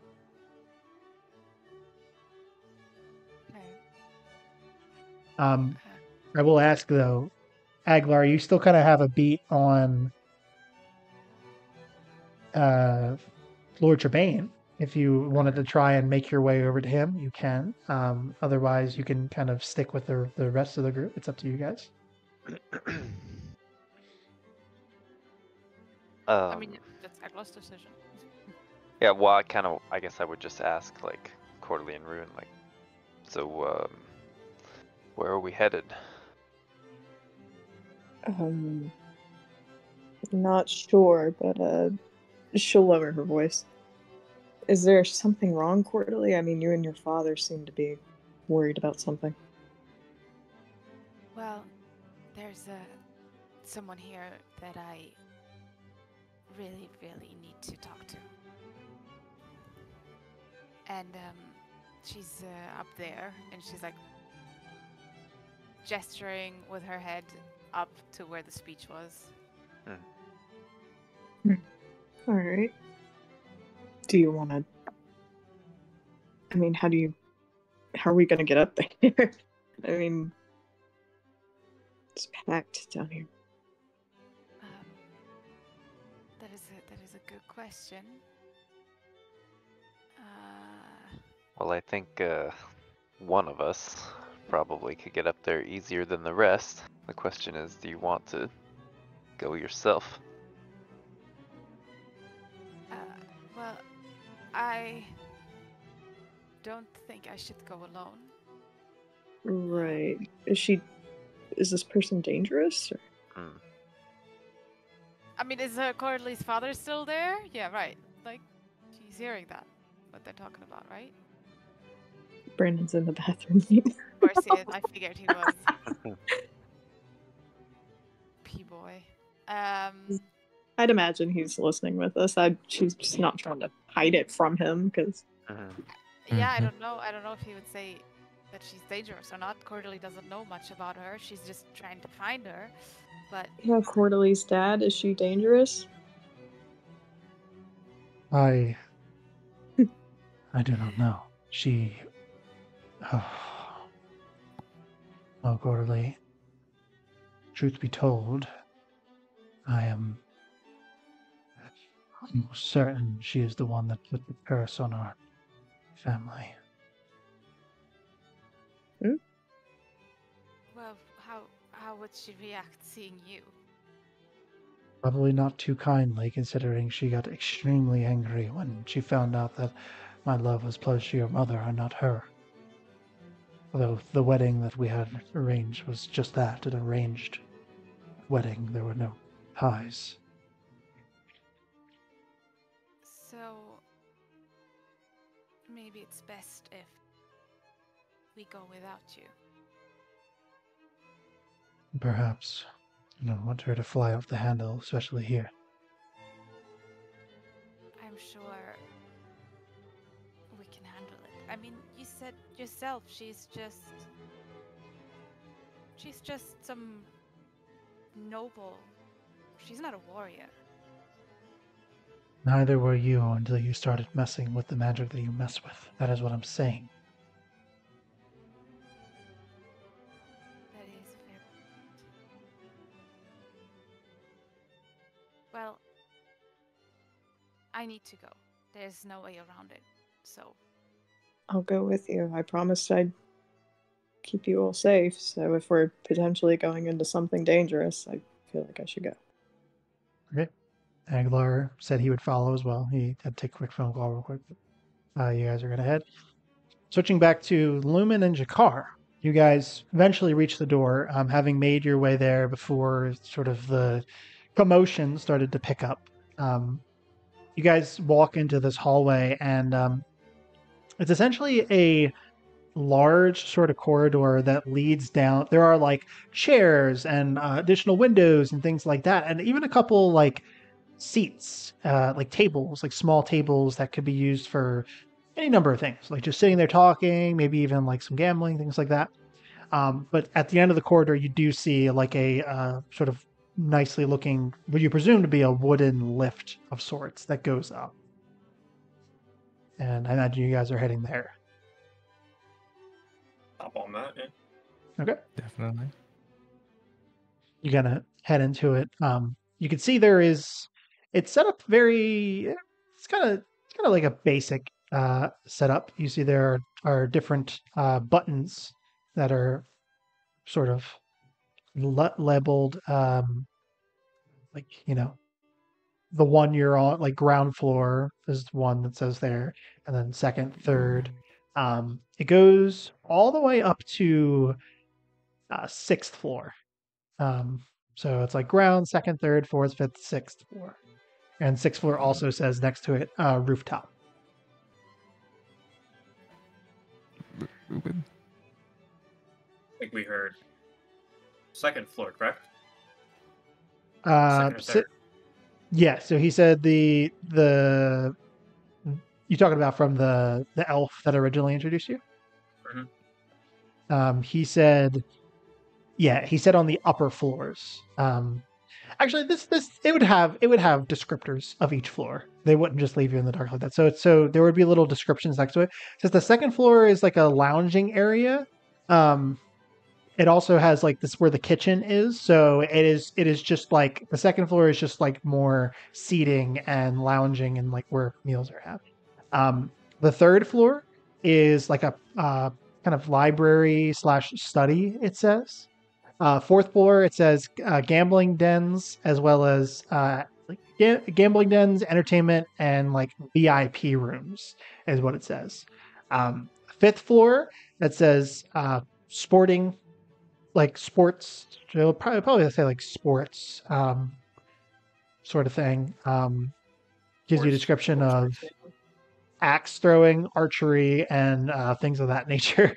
This is fun.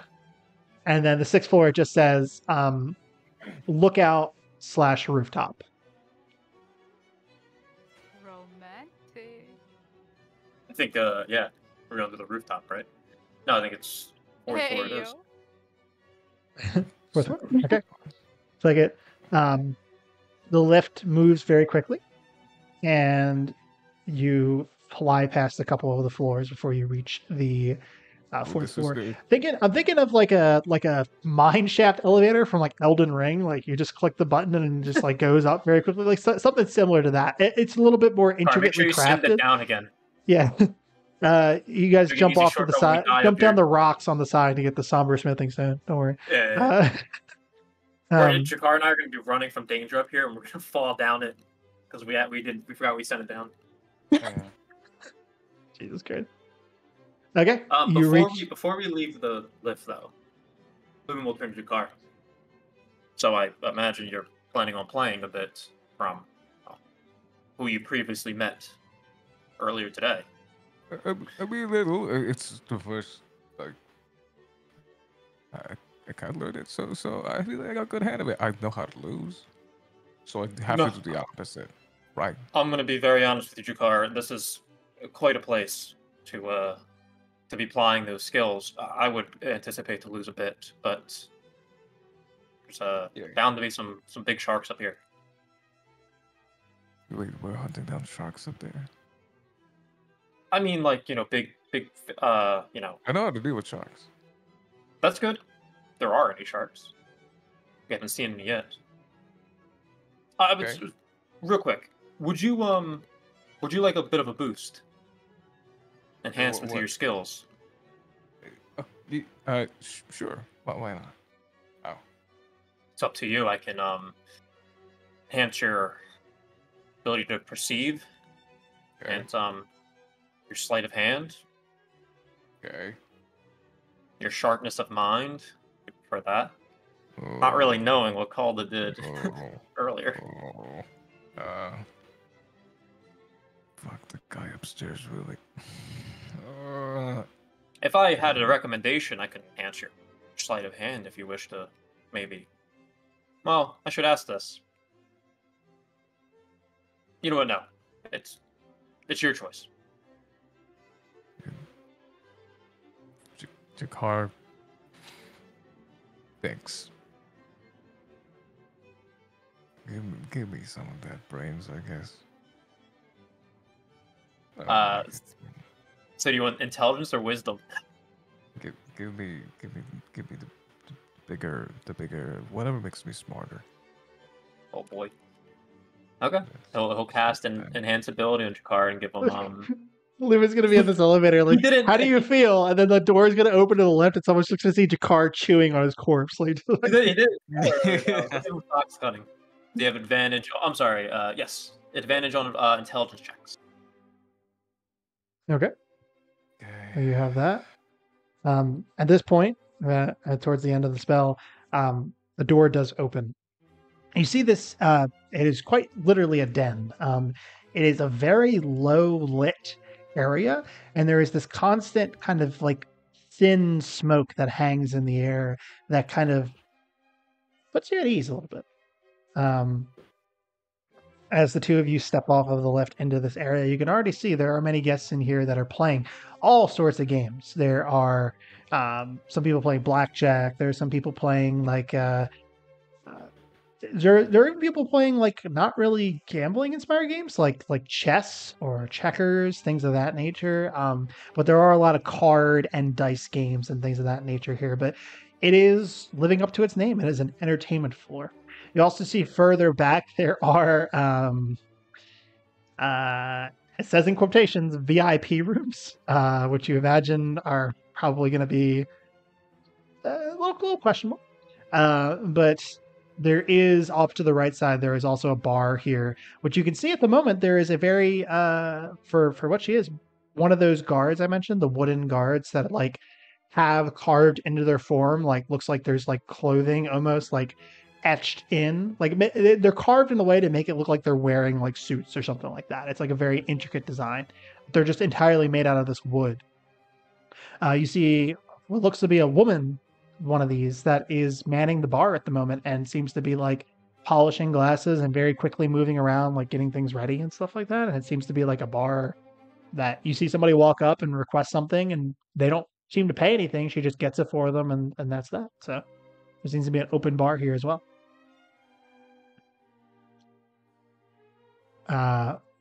Is there any particular table that Lumen is heading to with Jakar, or? Well, he'll turn to the car. It's up to you if you want to follow and shadow a bit, or go do your own thing. But I think I'm more inclined to head to some of the card tables, maybe poker or blackjack. Jakar gives you a nod and says, "Yeah, we can go with. Honestly, Eddie, I've heard tables for both. We could do either. You lead the way since you're the more experienced one." Or also, Jakar, it's worth noting, because you were prepared for this now, it's not having the same effect as it did when Calda did it the night before. Those memories still do kind of swirl in your brain, but you have more of a grip on things now. Because you know, Jakar's not the smartest, but he's a very tough individual. He can prepare for things like that, even mental trauma. You have resistance against mental trauma when you're raging. So yeah, nothing adverse seems like you're not like getting hungry or going feral at the moment. But oh yeah, that's always asking. All right, what were you gonna say, Lumen? Actually, nothing particular right now. He'll just we'll let's play some poker. Let's win. We'll lead him over there. Poker is not one of the games that I had prepared. I don't even fucking know how to play poker, so we're gonna. You sent this giant thing with all the activity. Comments, let's play poker. Let's go. Yes. The thing you posted is like there's a ton of them. Yes. Poker dice. It's easy. Roll 5d6 3 times. Three times. Oh, keeping or re-rolling any dice you want. With betting. I guess that one is a little bit longer. There's a poker here. There's a poker over here. We can have bots. An actual fucking bot. Yeah, let me just pull up a fucking tabletop simulator. No, we can do something fast. 21 is blackjack. Roll 2d10. You're actually It's poker. You're actually playing it. I can't. Oh wait, is there actually a there is a poker night fucking thing? Oh my god, I don't know how to play. That's gonna take a while. I don't know how to play. We could just have like bots do it. It'll auto do it anyway. Hey, really? That is up to you guys. If you want to play the way I had intended, where you roll dice, you apply dice with it, that's fine. If you want to play on the fucking Discord activity, you could do that too. Let me know if you win or lose and how much you're betting beforehand, okay? Oh, yeah. Oh, wait, does the bots automatically do it? Baby. Oh, no, because I feel like if we actually play poker, it's going to take a while. Yeah. The whole game's just going to be playing fucking automatically poker. decide it. Is that a thing? I really want to see where this goes. Hold on. It's initializing. Graggle. Oh shit. Graggle and Oh. Jakar. Bro, Graggle's gonna kick your fucking ass. All right, I'm not doing this. I'm not doing this. Oh, Back to No, I feel like this, quarterly I feel like this is and gonna take. This is gonna take a while. Yeah. we'll come back to you guys in a second. Join. If you want Oh to, no, that's a Matt, smart if, idea. We could just play in here, and then whoever wins. yeah, if you want to add like a couple bots no, to the that's a table, good idea. just let me know how it goes, because that'll distract me so bad if I jump into that. God. Okay, should we Just do let me 4 know. then? Just put in general how much you're betting, and the bots will match they will match your bet, and that's how we'll do Okay. it. That's how we'll do it. Okay, back to Okay. quarterly. So funny. Rune and Aglor. You guys are attempting to move through the crowd to kind of the lift chambers there, where if you want to try and make a performance check quarterly to kind of lead the way and kind of like dance through or navigate yourself through, then by all means, you can do that. Performance. Okay. Oh god. That's a nat 20. Yeah. Nice. Easily enough. You watch as quarterly just kind of I'm back. breaks into this like navigating this sort of interaction and like leading Aglar, Rune, and even her father, who kind of falls into a stride with her the rest of the way as you start to kind of find groups to dance with that you recognize are going to pick up very quickly, and you sort of use them as a means to kind of move through until you have a point where you can like leapfrog off of them and like move through a bit of the crowd, or like dance boldly enough to where people are going to part ways for you so you can move. And it's a very strange for Aglar and Rune. You guys have no clue what the fuck is going on. You're just like, okay then. But you just follow their kind of movement, and within like 3 minutes, you get to the other side. You get to where the lift is. She's scared. So we would yeah, just eventually stick you to head her dress. you head down the same hallway that Lumen and Jakar did. This is like 5 minutes ish after the fact. And you see the lift is being used. People are going up and down, things of that nature. But what floor are you heading to? Let me see if I can post this real quick. I think you believed. I believe you said the speech was held from the 3rd floor. It was, yes. Yeah. Which is labeled library and study. I get my favorite place. We're going to the library and study. Okay. I'm posting a thing real quick of what each floor is. 1 second.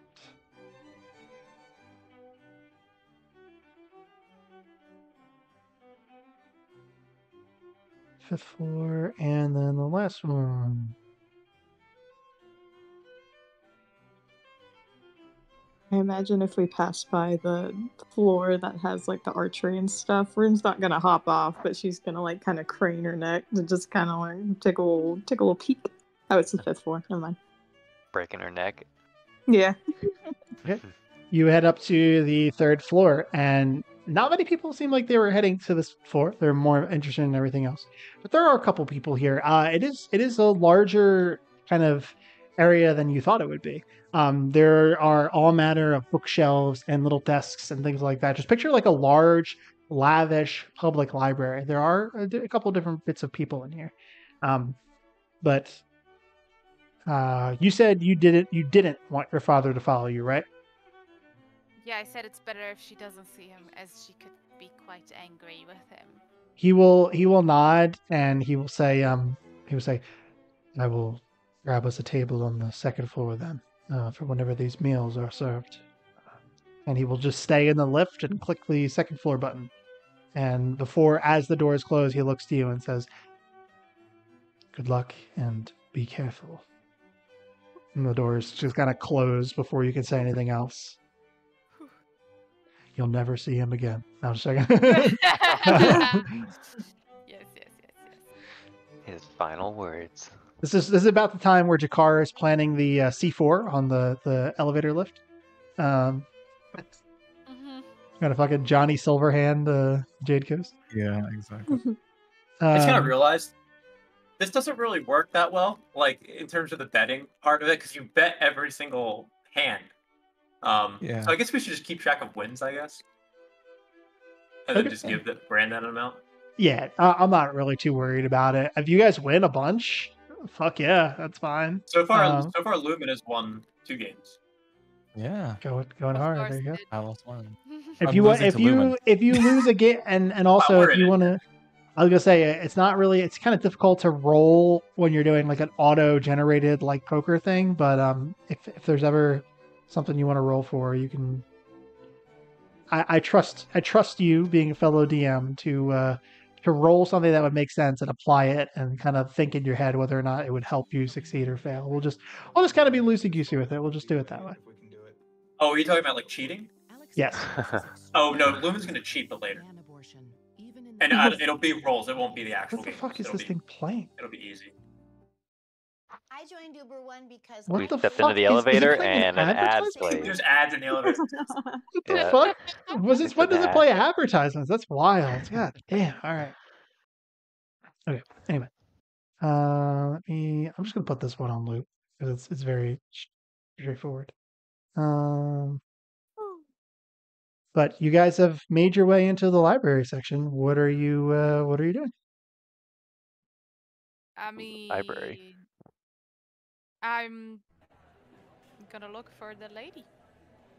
Okay. Go ahead and make a perception check, please, or investigation if you would like. Oh, I'm proficient in investigation. So that's a natural one. Ooh. Okay. Are you just doing this yourself, or were you Yeah, I was about to asking say. Egler and Rune because Say- they're I just wanted to say I'm gonna turn to Rune and Agler and just gonna be like, if you see a fire ganassi lady, I mean she's hard to overlook, fiery hair and all. Just let me know. Okay. I guess we'll try and perceive. Perhaps. Yeah, I I'll don't look- have it. I'm either down to aid or roll myself or whatever to help look for her.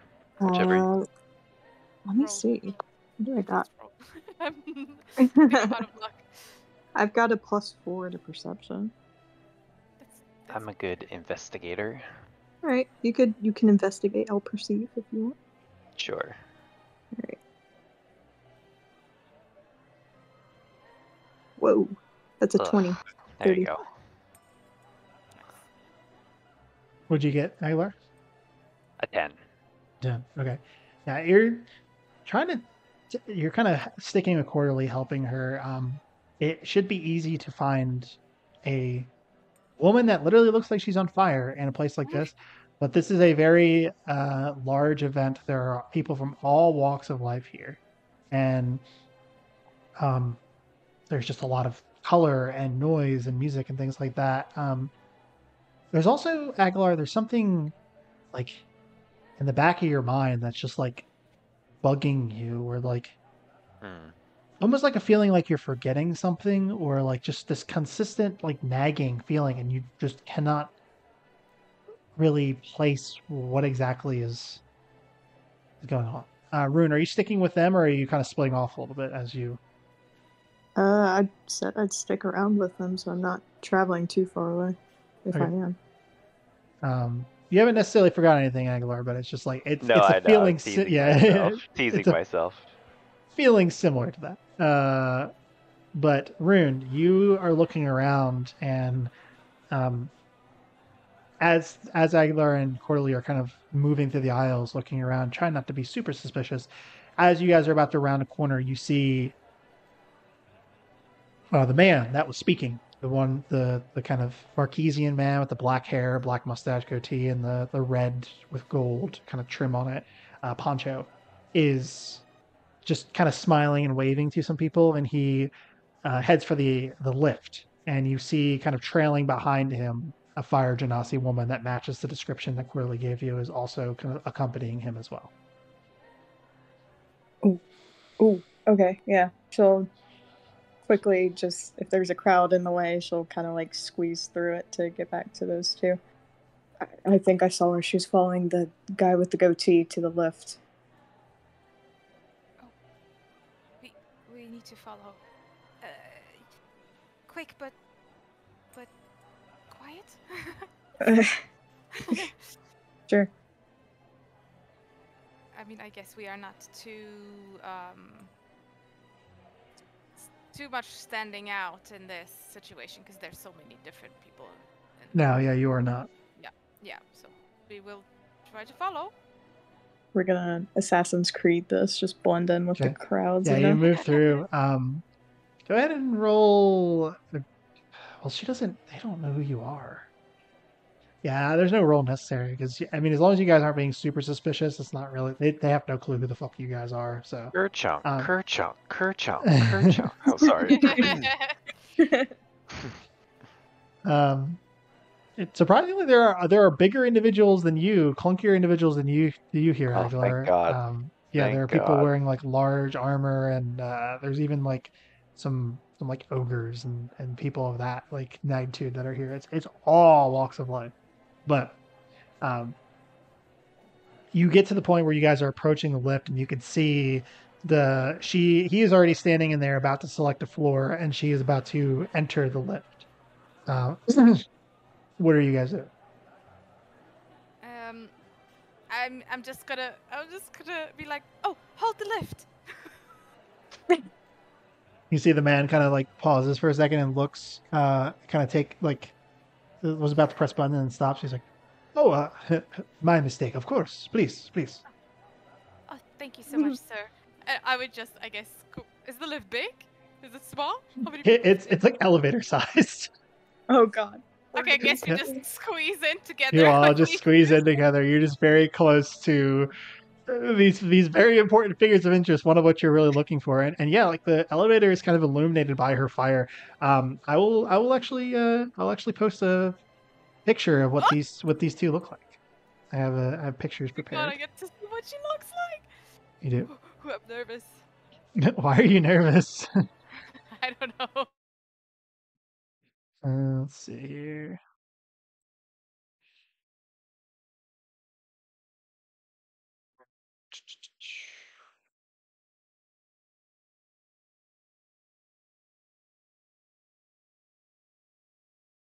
Spot is really acting up today. It's kind of annoying.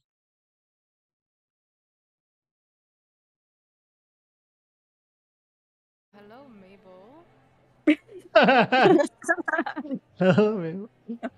I mean, come on, like she. No, for sure. No comment. I'm not allowed to find her good looking. That was actually one of the least attractive ones that I found. I was like pretty, but not Yeah. like super fucking. Not everybody has to be a 10 out of 10. No, she looks more like an actual like rich person, or like important person rather than necessarily super hot. Glyn, on the other hand, he looks a bit like Dorian from Dragon Age. Yeah, as you all kind of file into the elevator, the man looks to the three of you and says, "What floor? What floor are you looking to go to?" Oh, you go first, sir. It's. We did not want to disturb you. Oh, well, that is very kind of you. I appreciate it. I don't think I got. I don't recognize the three of you. Where have you come from? What are you here for? Not saying I kind of worded like my tone sounded a little off. He's not saying it in like a suspicious tone. He seems genuinely interested in like you guys because he doesn't recognize you. I'm just from a little village close to Rexentrum. You know, nothing big. Oh, the Empire. Okay, very nice. Aguilar, do you have your armor all the way on at this point? Or? No, I guess we'll leave the headpiece off. So I guess I would be visible. He kind of pauses and he looks to you. He's like, I do not know where you are from. However, I saw somebody that looked similar to you.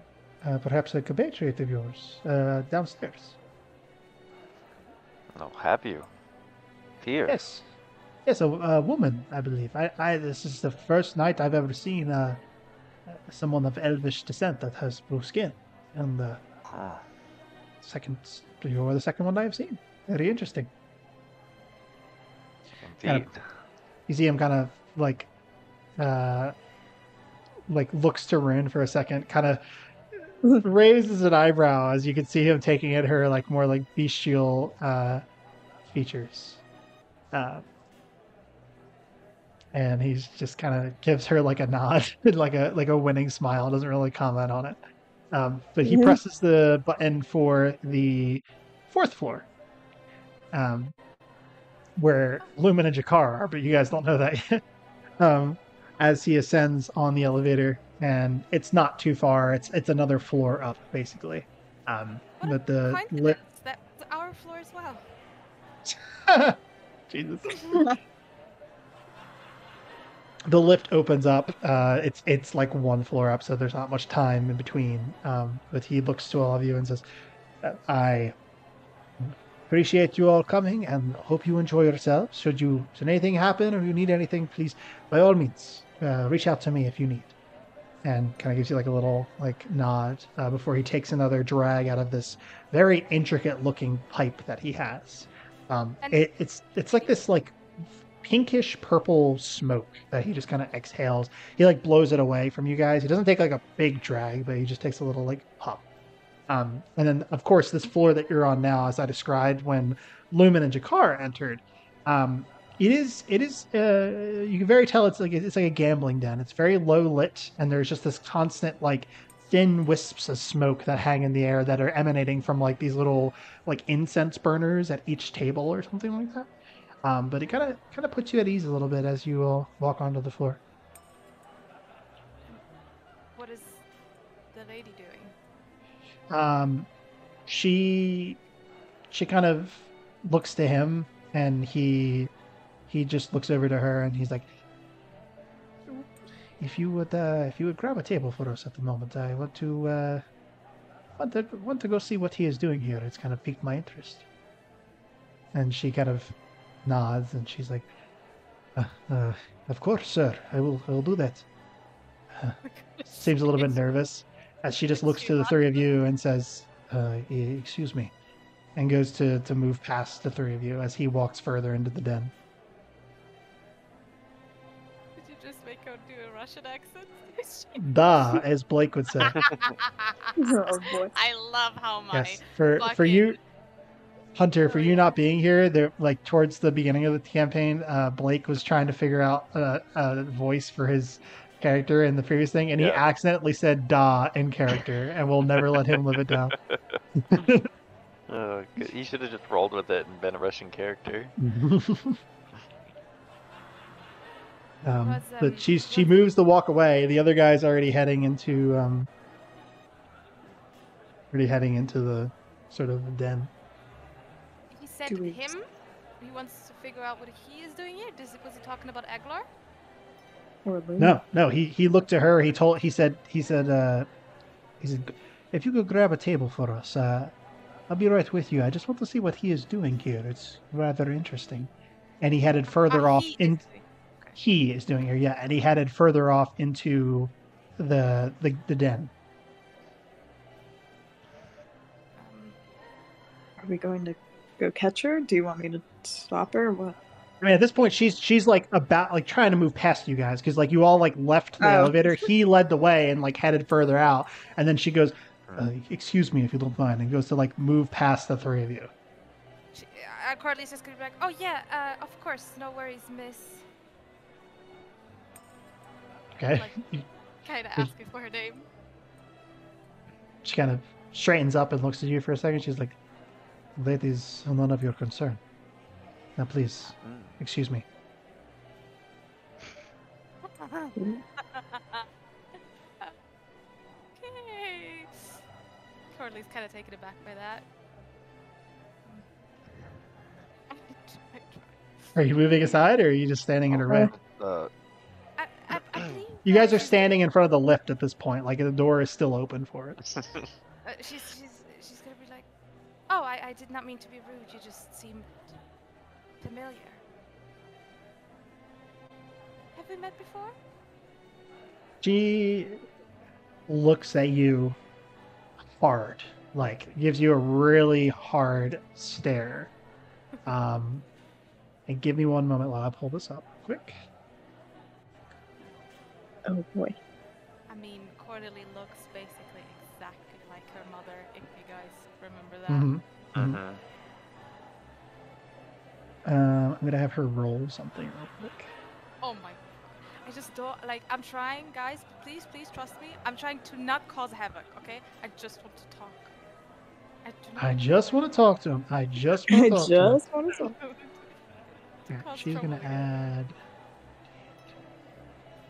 Aguilar definitely feeling a little distracted now, hearing that there might be another one of his people here, Yeah. but also She still just trying to help. she just looks to you and she's like, now that you say that, I feel as though you seem familiar to me as well. What is your name? Oh, the name is Cordelie. Cordelie Remem. And Oh. yours, miss? You see her eyes kind of go a little bit wide, and you watch as her hair grows a little bit brighter as she immediately reaches for her side and she says, "What? Did your fiery mistress send to snuff me out? Is that what you're here to do? Kill me? Get the hells away from me, all three of you, right now." You see a couple people start to Sorry. look over at the lift, a little bit She's gonna confused. look at her. Sorry, miss. I do not know what you are talking about. I just felt like you seemed familiar. She is going to back up into the lift with her hand like at her side, like kind of obscured, and she's just going to press a random button and just keep like looking at you guys. Can I glance I'm what gonna buttons look I at press? Rune and Agler quickly for an approving look if I should follow or not. Like if I should put my foot again in the door or not. Rune's not very good at persuading, but she'll kind of speak up. We have no idea what you're talking about. We're just here to talk. No one's here to fight. Yeah, as you say that, she's not even paying attention to you. She's just solely fixated on Quarterly, and she presses the button. The doors just Can I begin see to what close. buttons she scared. pressed? Can I Like, just that's- stand in the door? You're gonna try and Oh, block the yeah. doorway. Or we're like kind of in the elevator, right? You were Yeah. outside, like right outside the lift. Yeah. Oh, maybe just slide a foot in so it does the thing where like the door hits the thing and reopens again. Make me a let's say sleight of hand check, real quick. All right. See if you can, because you're in clunky armor. I'll see if you can do it Oh, real quick. son of a bitch. But did she look more scared or did she look more angry? Roll an insight check. I rolled an 8. I'm rolling for An 8. crap today. Yeah, probably not gonna do it. That's a 17. 17. It was a mixture of both. She's angry and scared? As you said, Remem, there was like a look of like a brief look of confusion, and then like when she was talking about your fiery mistress, she asked, "Did your fiery mistress come send you to snuff me out?" She seemed Oh, she's mistress. scared. I thought she said mister. I thought she was talking about her father. No. She said mistress. Okay. Oh, okay. Can I see what button she pressed? It's kind of far off to the side out of view. It'd be very difficult to see Okay, something Cordelie like that jumps in this. into the elevator. Well, Ah. you already rolled the insight check, and you already were trying to talk, and Aguilar already tried Oh, I to. cannot like squeeze through. I thought alone, like not with the others. Like, take a step. Well, Aguilar already tried to stick his foot in the elevator. This is if I keep letting you guys make checks, you're eventually going to succeed. So I'll say the door just as you go to like move, like your first instinct was try to like talk her down. That was basically your action. So I guess. the doors like close, and you just hear the lift disappear. But do you not see from the outside if it goes down or up? You don't see. It's like an actual elevator where like the door closes, you cannot see the elevator shaft. Like it is just. Oh Is no, this I don't mean the shaft, like a number or something that indicates, like on a normal No. elevator. You know. No, there's nothing that fancy here. Is this like an open air where like each floor is looking out over this main area, or is this like just completely You separate? saw from down bottom. You saw that there were 3 floors that did that. Okay. There would be. Sorry, let me correct myself here because there's a lot going on. There would be 2 floors. Not including the one you're on. because you guys just went up the floor to the gambling den. So the first floor obviously doesn't need a balcony because it's on the floor with the rest of the ball. The second and third floor, they have balconies that look out. And the guy was giving the speech from the third floor balcony, which was the library that you guys were at. This floor doesn't seem to have one that goes out into the into like to overlook the main floor. Yeah. Mhm. I need to find her. Can I just? Well, we'd have to go down. Shit. I mean, there's a balcony though, right? You mentioned there's No. Like I said, there's only balconies on the floor. second and third floor. You're on the fourth floor right now. Oh, right. Sorry, Because the main event room, the Yes, ceiling only yeah. reaches up to the third floor, No, and then you I imagine got you. the I just forgot that we moved up before. Nope, you're good. Are there windows? Not in this floor. It seems to be purposely designed to be like a very like low lit kind of chill, focused atmosphere. Okay, but the only way out would be the first floor, I'm guessing. I mean, okay, we teleported in. It's not really like this. Presumably. This is a big stretch, but could I tell if she was pressing an upper button or a lower button? I will say make a perception check. It's going to be a really, really hard check to figure that out. I mean, it's all we. Yeah, I need to know if she has fucking 6 floors. She could be all over the mountains. 16. 16, yeah. No, it was too difficult to tell. I will just go to the elevator and press the button again and again and again and again. I will just go to every fucking floor and find her. Okay. Find. You press the button. After a minute or two, it opens up. You can hear it. You being this close and listening, it seems like it was coming down from above. So she's probably went to the 5th or 6th floor. Okay, 5th floor was what again? That being said, with that happening, as you guys kind of get to the lift and decide what you're going to do going after this woman, and you are drawing eyes. You can see there are some of the guards in this room, or the wooden statue looking creatures are very intently staring at you guys as you're doing this. They seem a little bit like tipped off that something's going on. But we're gonna cut back over to Jakar and Lumen. How's it going, guys? How you doing? We got one more hand, and then we'll stop. Yeah, Lumen is winning a lot of this. These bots are like bitches. Like they just immediately they play it too safe. Old, yeah. You know what? I'm gonna go all in. This guy has a full house, and like he won like a $30 bet. So, I don't know how you would equate this, Brandon, but we all started with $1,000. One of the bots has 780. Lumen has 2,135. One of the bots has 723, and then Jakar has 362. Yep. So you can maybe do it where we put in 100 gold and we just knock off the last denomination. So like Lumen would have made 212 or gotten 212. Well, you guys said 25 initially, right? Like I saw you say that in the chat. Yeah, well the problem is that we're playing Texas Hold'em, so like you bet every single round. Oh, okay. Like every single hand. You started out with 1,000, and how much did you win? Jakar is 332, so he lost. Lumen has 2,105. Okay, so it would be instead of 1,000, so you bet 1,000, but you're converting that to gold. You would say it would be 100 gold. Does that make sense? Like we so put 2,000. So 2,000 would be 200 gold basically. So so Lumen gained 100. Yeah, and Jakar would have lost 60. Okay, that's fine. I'm fine with that. Does that make sense? Mm-hmm. There we go. Okay, so Jakar, make sure you notate that you lost the initial 100 that you put, as well as 60 additional. There's one more hand. I'm gonna try to chat these bots. Oh, they're calling. Oh shit. You know what? Of course they call way at the end now. Yeah, exactly. Okay, I have the higher pair. Someone watching this is gonna be so fucking confused. Like V is going to be like, all right, let me catch up with what happened with it. No, Why are they we're playing done. Texas Hold'em? We're done. But You're good. No, I it's lost. fine. I thought it was Yeah. an interesting way. I didn't even know Discord had a poker thing. I'm gonna all in on the next one just for fun. Yeah. So Jesus. Jakar. So we'll just stop it here though. So Jakar, you lost 67, and Uh-huh. Lumen gained 99 because that hand was bad. I'm just gonna add that now.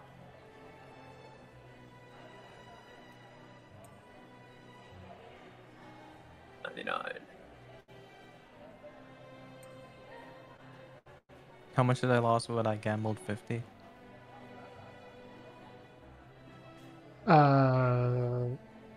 It's confusing the shit out of me. Yeah. What is the mat on that, Leuven, if I gamble 50? So you all bet 100 Well, they gold, all- right? And then you lost how much?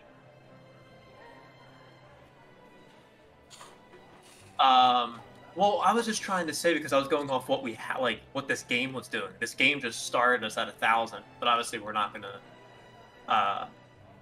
We weren't gonna bet 1,000 So- gold. Right. But Jakar, you bet 100 gold and you only had like 60-ish left, or you lost 60, I right? only have. Yeah. Okay, I so only you would have 300 left. 20 gold. So if you removed 100 gold initially for the buy-in, add 20 gold back. So you're not breaking even, you're losing a bunch, but you obviously you didn't lose all of your money, right? So There you go. is that how that works? I guess. And then Lumen, I think we already decided you gained 200 99. or 99. Okay, Yep. sure. There you go. We profited. Yeah, More or less. I didn't know how much you had, Jakar. Lumen will for a little bit, but Yep. okay. But you're saying Um, someone's coming to the table. Yes, as you guys are finishing up, you hear a voice, Lumen, that says, "Ah, Mr. Evenfold, it is interesting to see you here. I did not. It is quite a surprise, but a welcome one." You turn around and you see the man that was speaking on the balcony, kind of approaching the table with a smile, a pipe in one of his hands. Lumen will turn to Jakar and give like a nod, and he'll stand up. Perfect timing. We were just paying out. It's good. Do I recognize this guy, or does Lumen recognize? You have never seen him up until this night, but he did introduce himself as treasurer. From the speech. Yes. I don't recognize him from anything. From the Lumen speech. doesn't recognize. Okay. Yes. And he kind of like places a hand on your shoulder. He seems friendly. He seems friendly as he like approaches. He's like, you know, I'm. You continue to surprise me. You know, you have been dotting all over the place in Alexandria, and then you show up at my Jade Coast. It is. I would love to ask you how you did it, but it would take some fun out of the little game we have going on. Well, please, would you like to walk with me? Sure. Do you mind if my friend joins us, or is this something? Oh no, not at all. What was your name, sir? You see, like, Jakar kind of looking as like, I don't know how to count how much I've just lost. And he just looks back up. It's like, it's Jakar, sir. Sorry. Jakar. Oh, well, as you heard me, I'm Treasurer Glenn of Theos Ring. It is a pleasure to meet you. Please, if you would like to accompany us, we were going to get a table, and you see he kind of like looks around and seems a little bit confused. And he kind of like looks like he's looking for somebody, and then you see one of the wooden statues walk over, and whisper in his ear, and he kind of just nods a little bit and raises an eyebrow. He's like, "Okay, all right, fair enough, but I can't be helped. It's fine. We'll figure it out." Some interesting people here tonight. Seems there was a little commotion going on, but nothing we can't handle. I mean, it is to be expected. It is a very rowdy crowd here, you know. But I digress. If the two of you would like to follow me, please. Certainly. Lead the way. All right. You see, he starts to head over to towards the lift. leads you guys there. Obviously, the lift is not here right now because three of you just raced up to the other floors. So he clicks it, waits, and then the lift comes down, and the three of you, I imagine, head in. But he clicks the third floor back to the study. Is that where they went? No. Oh. That is initially where where he came from. What's up? I love this. We're just missing each other. Yeah. That's so good. I was just about to Yeah, say, that's really cool. everything That's is really coming cool. I like together. it. Well, the way I imagine it is, I imagine like when you come out onto the gambling den, like the tables aren't right there. I imagine you guys would have like gotten one further in, and she only like very briefly said something before she went away. So like only the people that were immediately there or like were at the bar would have known something was. That's why he didn't even hear it because he went further in to see where Lumen went. But he leads you down to the third floor, which is where he kind of held the speech at the library. He's like, I just wanted to have a little bit of a conversation, a little bit of back and forth, if you would. I imagine your friend here is sort of up to speed on the situation and everything. What situation are you referring to? You know, the cat and mouse that we have going. Certainly not. Oh, Not are as you we have. okay with him knowing? I suppose it was going to come out sooner rather than later. Is it okay for me to know? It is Chikar, yes. I think we've traveled for quite a bit, so it's only fair. All right. Though I can speak from my own mouth, you don't need to reiterate, unless if there's a particular bit of business you want to discuss about it. Sorry, that was to the guy. No, you're good. Oh, I just wanted to. It is an interesting opportunity because I did not expect to get the option, especially not tonight, to sort of have a face-to-face conversation with you. But this is as good as a place as any. I agree. I don't mean to sound presumptuous, but you invited us. Did you not? Is this not your gathering, or is there others? You see, he kind of raises an eyebrow and smiles at that. He's like, see, that is the thing. The only way you can get to the Jade Coast is with an invitation, and I did not invite you.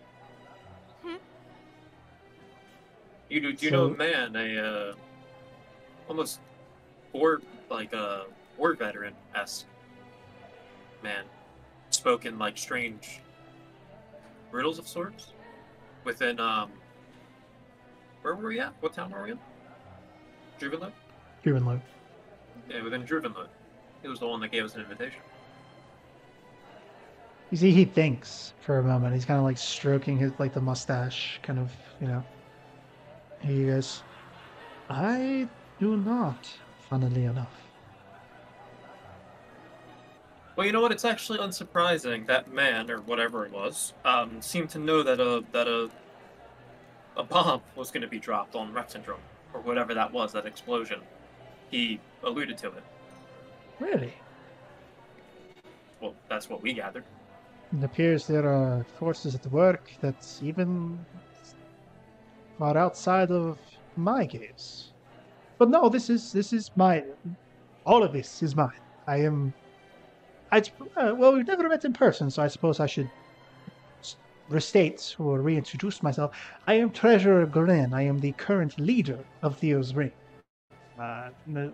As treasurer, it is my job to ensure that all of the money or the wealth that the ring accumulates or makes, whatever exchanges hands, is done so in a correct and reasonable, peaceful manner.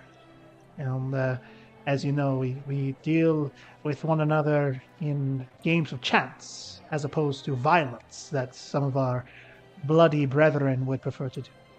But just because we all worship different deities does not mean that there can be any ill will. Now, at this point, the lift kind of opens up. He's like, allow me a moment to, perhaps we'll go somewhere a little bit more private before we get into the nitty-gritty, because that is really what it is. It is a sensitive subject, and I think you're entitled to your privacy. So, by all means, please follow me. Make an insight check. Yeah, Is go this, ahead. is there any is there more underlying to what he's saying? Yeah, make an Is there insight check. any danger, I should say? 25. 25. You're very on your guard here, especially when he introduces himself as the leader. And Yeah. you never met this guy before. You've probably never even heard of him. You never heard of this place. There's a lot of unknowns, but you are certain that he is, at the moment, telling the truth. He is not leading you. You do not sense that he is leading you to some sort of trap or anything. It also kind of plays off of, like, there are so many guards and people and stuff like that here. If he wanted to kill you here, he probably would have the means to do so. It doesn't make sense in this moment, though, which lines up. Yes. Okay. So he starts to, the fucking, god damn it, I love that. The whip, Huey from The Boys, that gif is so Yeah, fun. he's bringing him to that cave. Oh no, no. No, that's awful. I hated that episode. Anyway, I hated it too. Look at that. you are the way the lift opens, and I should have mentioned this. There are, as I said, on the bottom floor there was a hallway that led up to the lift. And then when you get off of a lift on a floor, there is a similar hallway that you have to walk down to until you reach the actual, like, what the rest of the floor is. So it's a larger floor. And at this point, as you're all walking, you get off on this the lift, and you're heading down this hallway. And there are a couple tables here, a couple like gambling tables, and not anything super big. Like I said, really small, like gambling tables. You could see almost like there's this like candle in the center of the table, but instead of the flame just being lit, the flame is like dancing around the table. It's like almost as if it's like catching fire on the rest of the table, but it's not leaving any scorch marks. It's just like running along, almost like it's like a screensaver for the table. It's really strange looking. Like it's just like snaking through it. Like it's on each of these tables. Like the flame is just the kind of Windows 11 table. Nice. moving. I like the the grass background with the blue sky. It is very nice. Yeah, I haven't upgraded mine. It's okay. I pirated my copy, so don't tell anybody. Shh. Get him. Bill Gates is gonna crash through the window, rolling. But as you're walking along down this hallway, you can see there are windows on your left side that kind of look out to this like. You can see you're on the coast. There's like you're up on like a very large cliff, and out there is at this angle you can see there are just like blue sea, and it looks like there's like a little bit of like an island, like rest of the island that you can see. You're not entirely sure, but as he's talking, he's kind of walking. He's like walking in front of both of you, Lemon and Jakar, but he's like looking over his shoulder, kind of gesturing and like talking and stuff like that. And he's like, but what I wanted to talk to you about, I wanted to clear some things up. First of all, in this setting, I wish you and whatever companions you have brought no ill will. This is strictly a social event, and even if we have business to settle outside of it, that can wait until afterwards. This is solely for entertainment purposes. So, if anybody gives you trouble, please let me know, and I will take care of it personally. The second off, I want you to understand that being the leader of this organization, I really harp on discovering new ways to have fun. It is something I enjoy. I want to find a new type of challenge to direct my wits towards each day. New exciting ways to have fun, something I haven't seen before. And this amount of, as I put it, cat and mouse that we sort of have going on, it is very interesting to say the least. It is. I don't want to downplay your role in it, as I'm sure it is a very real threat to you, as it should be. But I want you to understand that for me, it is all sort of part of the game, part of the amusement, so to speak. And I'm treating it as such. Obviously, he kind of turns to Jakar and he's like, now, when I say this, I don't want you to think ill of your compatriot here, but he has cheated at a very many number of games involved in our organization, and so we cannot let that stand. We have to try and make an example of him so that others do. It is, again, it is business. I do not hold any ill will towards him. I am not going to be like, oh, I want to kill you. We have people for that. And you watch as he is abruptly cut off as he falls. Like, you guys are pretty much towards the end of the hallway now, about to enter the library. And he kind of, as he's looking back at you, he pauses and he looks past you. And kind of like his face kind of contorts into confusion as you hear the lift door open up and you see a figure that you recognize, unfortunately, Lumen. This massive hulking ogre that's armored that steps out of the lift.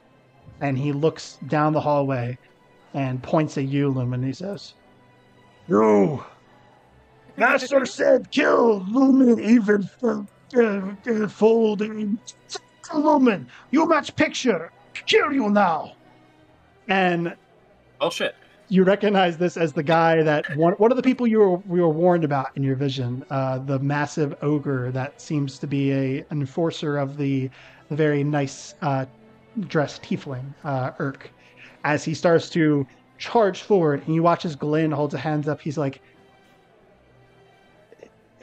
"Friend, I think you misunderstand. There is to be no violence here." And as he says so, his voice is kind of overshot by the charging yell of the ogre. As he kind of pauses and he looks to Jakar and you, Lumen, he's like, "Oh, suppose it cannot be helped. Would you two mind dealing with him, please?" At least you tried with your word. That'll be remembered. I need the two of you to roll initiative, please. Oh, shit. Oh. Initiative, here we go. Oopsies. That's a 7. That's a 7. Hey, Nice, lucky look number at that. 7. There we go. Let me get some combat music on real quick. I don't Hey, know how but it's long lucky you can... number 7, guys. Exactly. Yeah, we just lucky need our 7s. jackpot. If they roll a 7, then that's just strange. Yeah. It's just meant to be then. Triple It's just sevens. step 7. Yeah. Okay, let me put this here.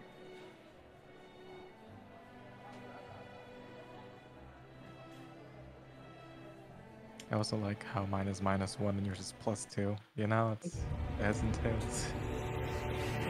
Wait, yours is -1? Mine's -1 too. Oh, So we both rolled an 8? Oh no, I got +2. You got -1. Oh yeah, you have +2. And I have mine. let me go ahead and bring up the battle map, because there's a tiny little battle map for this. Oh good. Jakar, you are like right here. Good thing I prepared combat spells. Oh, of course. That was a joke. I didn't. Of course. See how it goes. Is there a map? Oh yeah, there is. Oh god, fuck. Okay. Give me one Wait, I'm kind of second here. confused again. Let me go to Do I my have anything where I can just buff Ooh, up your I car? love Just set this things map. going? It looks cool. I like it. So we have to take down that thing, the guy. Maybe you can talk to him nicely and ask him to stop. Okay. I'll help you, Jakar, but I think you're gonna be doing the one taken down. Manage Okay. characters. I did not think Jakar would be here for this, but that makes it better. Oh, okay. That's a good sign. It's shit. Is Makes the it orc's name possible. Eric? So you both got a 7. if I 7. yeah. I don't You know what got- you were thinking, Brandon. If Jakar wasn't here, Loon would be going out the window. You'd be taken and just thrown out. Yeah, you know how in your campaigns the gimmick is to grapple people constantly. Mine is throwing you out the window every chance I get. Yeah. Oh no. Okay.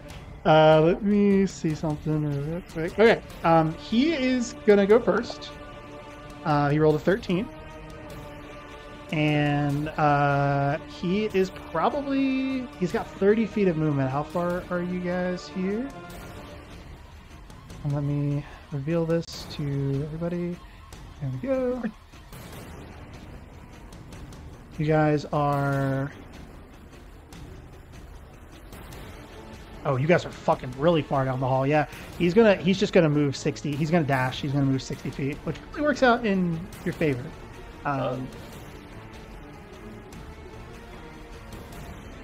Yep. And that is gonna end his turn as he is just bounding down. You can see this is like a raised area that you guys are kind of walking along, with the little tables next to you on the side here. This is like, there's like scrolls and books and everything on the library kind of walls here, and then this door behind you leads into the rest of the actual library floor. This is like an antechamber little thing. That ends his turn. That brings us to which one of you wants to go first, since you both have the same dex modifier and rolled the same. Oh wait, you also have a +2? No, I have a -1. Okay. Oh, you have a I'll +2? go. Okay, then Jakar goes first, yeah. Okay. Raging. Okay. Crazy. Get in there. I'm going to rage, and then I'm going to go 30 feet over here. Let's see. Is there a way I can... Oh, there's bookshelves over there. Yeah, it's perfect. And then I guess I'm going to action dash over here.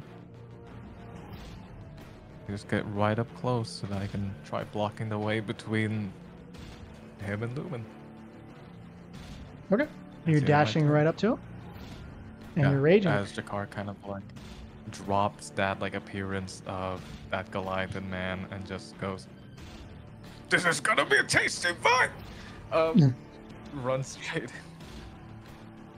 Okay. That ends your turn. That brings us to Lumen. Okay, seeing as this thing, I guess, has kind of locked eyes on Lumen, Lumen will turn to, it was Glyn, right? Yes. To be like, I apologize if you're ill-suited for this, I just gotta, protect myself. He will cast Darkness on himself. Okay. So it is 15-foot magical darkness. No space. However, double check.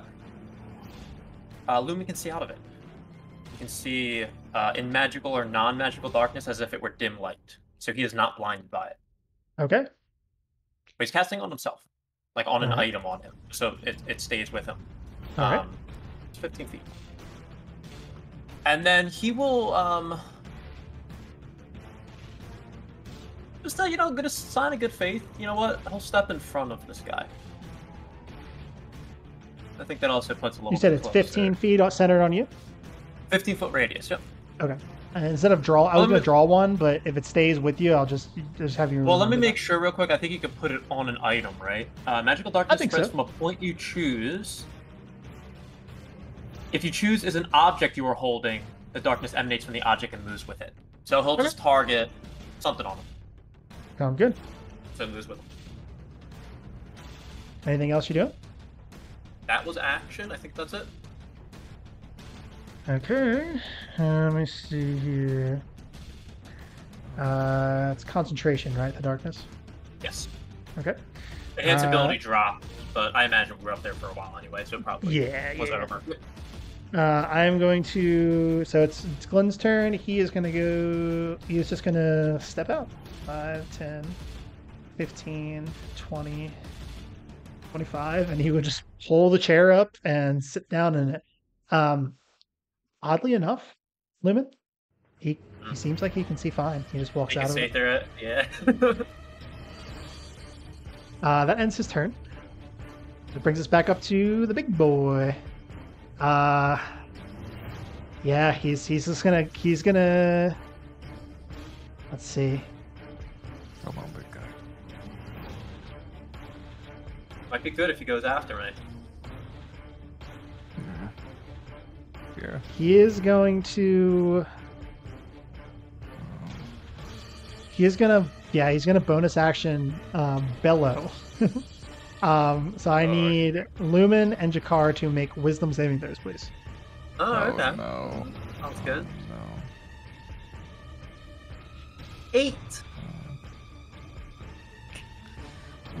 Well. 12.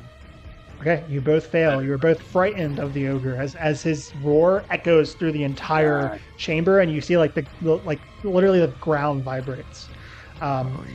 He is gonna make an attack on you. Let's see. Yeah, he's gonna make an attack on you, Jakar.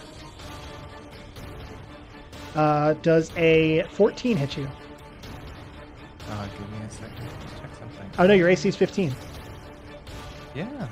Yeah, so he goes to like, it looks like he's gonna like grab you. Like he tries to like grab you, like he's gonna shove you out of the way.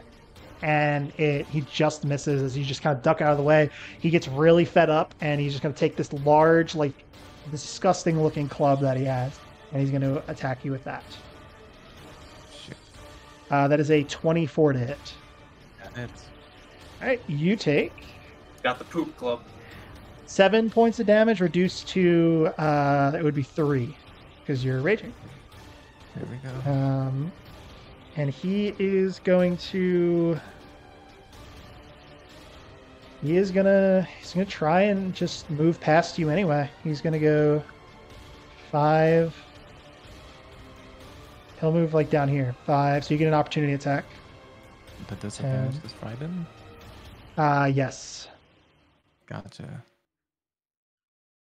Let me... Come on, Edward Sword. 20, 25, 30. That's like real. Yeah, no, that's a 10. 10? Yeah. That misses, unfortunately, as you go to swing out at him. This thing is intimidating, it's large, and it makes you hesitate even just for a moment. Yeah. That ends its turn, though. It's your turn now. Me. I'm gonna shift. Okay. Let me see. Until the end of the ogre. Okay, so you are frightened of him until the end of his until the end of the ogre's next turn. So you cannot willingly move closer to him for the time being. As you see, kind of like changed Jakar a little bit during his level up. His teeth start to elongate. Oh boy. There we go. Is he not looking like a human? Yeah, you're or- still in the other form, right? Nope, I've completely dropped that form. Oh boy. So you're taking the circlet off, or does it go beyond the circlet? I think I think when he rages, he just puts the circlet aside. Okay, fair enough. Or it just falls off in the heat of battle. I Yeah. like it. I like it. Okay. Gate car is gone. Jakar's back. Here we All right. go. Let's see what I can do. Is there any way that I can? So I can't willingly move towards it. You cannot. Can't, but I can still attack it. Or no. You can. Yeah, it's just a disadvantage when it's within the source of when the source of your fear is within the line of sight. Okay, I'm going to. Okay. Close my eyes. Reckless attack this thing. You can't move to it. So So unless you have a ranged weapon, or if you want to try and throw your sword at it recklessly. Launch it. I'll throw my axe. Okay. So it'll be a straight roll if you're recklessly. Yeah. Actually, I have a javelin. I'll use the javelin instead. There we go. Yep. That is a 25. With this Nice. with the straight roll? Yeah, straight roll. God damn. All right, that hits. There you go. All your damage. And that's 9. Let me just make sure that my rage actually works with this. Racial feats. I think it's only melee weapons because I think there's a subclass that can add their rage modifier to range weapons. I think. So just 9. Yeah, so only. Yep. So just 9. But I want to see if my divine fury works on this. Ooh, right. Yeah, it does. 1d6 nice. plus. Huge. Oh yeah. So 9 plus 2. That's 11. 11. Plus another 2 is 13. Where did the additional over 2 it. come from? From the, it's half my level. Plus half my level. For, it's 1d6 plus half my you level. just rolled a d6. You didn't click the divine theory thing. I got you. Okay. So Yeah. 13 total. 13 total. Yeah, on a ranged attack, that's pretty fucking good. Pretty good, yeah, for a javelin. All right. Is there anything else you're doing? That is the end of my turn because I can't move towards it. Okay, Lumen, your turn. You are frightened by Okay. this creature. That's fine. I will toll bed it. Okay, wisdom save. Wisdom save. That is a natural 1. That fails. And he's damaged, right? Mm-hmm. So 1d12 necrotic. Big roll, big roll. That's pretty good. 8 points of necrotic. Okay. Yeah, he's looking pretty hurt already. Seems like he was mostly relying on his armor that he has. He's beefy, but he just takes the damage, he kind of recoils and lets out this larger yell, akin to what Jakar does, almost like he's like raging himself. Shit. Does that end your turn? Do I have a moment to yell something to Glenn? Sure. Can we kill this guy? Self-defense. Do whatever it is you need to. Just get him to stop screaming. It's really ear-piercing. Understood. That's a turn. He'll stay put. He'll stand where he is. Okay. It is his turn. He's going to run up. 5, 10, 15, 20 enters the darkness. And he can still make an attack, right? It's just disadvantage. You can't see me. Unless Okay. you can see in darkness. He cannot. No. He is going to make a fist attack with disadvantage. Yeah, try to hit this 12. That was natural 18 and natural 19. 23 total. Oh, he gets me. Okay. I need a con save for the concentration check because you take 7 points of bludgeoning damage. Okay. And then Constitution. Oh, come on, that's a 9. Oh, Okay. shit. The darkness drops, and you see as you are grappled, as he like grabs you and crushes you with his hand for a second, and he holds you up, and he takes the spiked club that he has, and he's gonna hit you. He's gonna hit you with the spiked club. He's gonna hit you with the spiked club. You are. I will. Because okay, so now he's visible again. I will use my reaction to use Ward of Shadows. I just kind of put my hand forward and like blast a bit of darkness into his eyes. So he just has disadvantage. Disadvantage? Yep. Okay. Sounds good. Use Sounds your good. reaction to impose disadvantage on the attack roll. Ward of Darkness.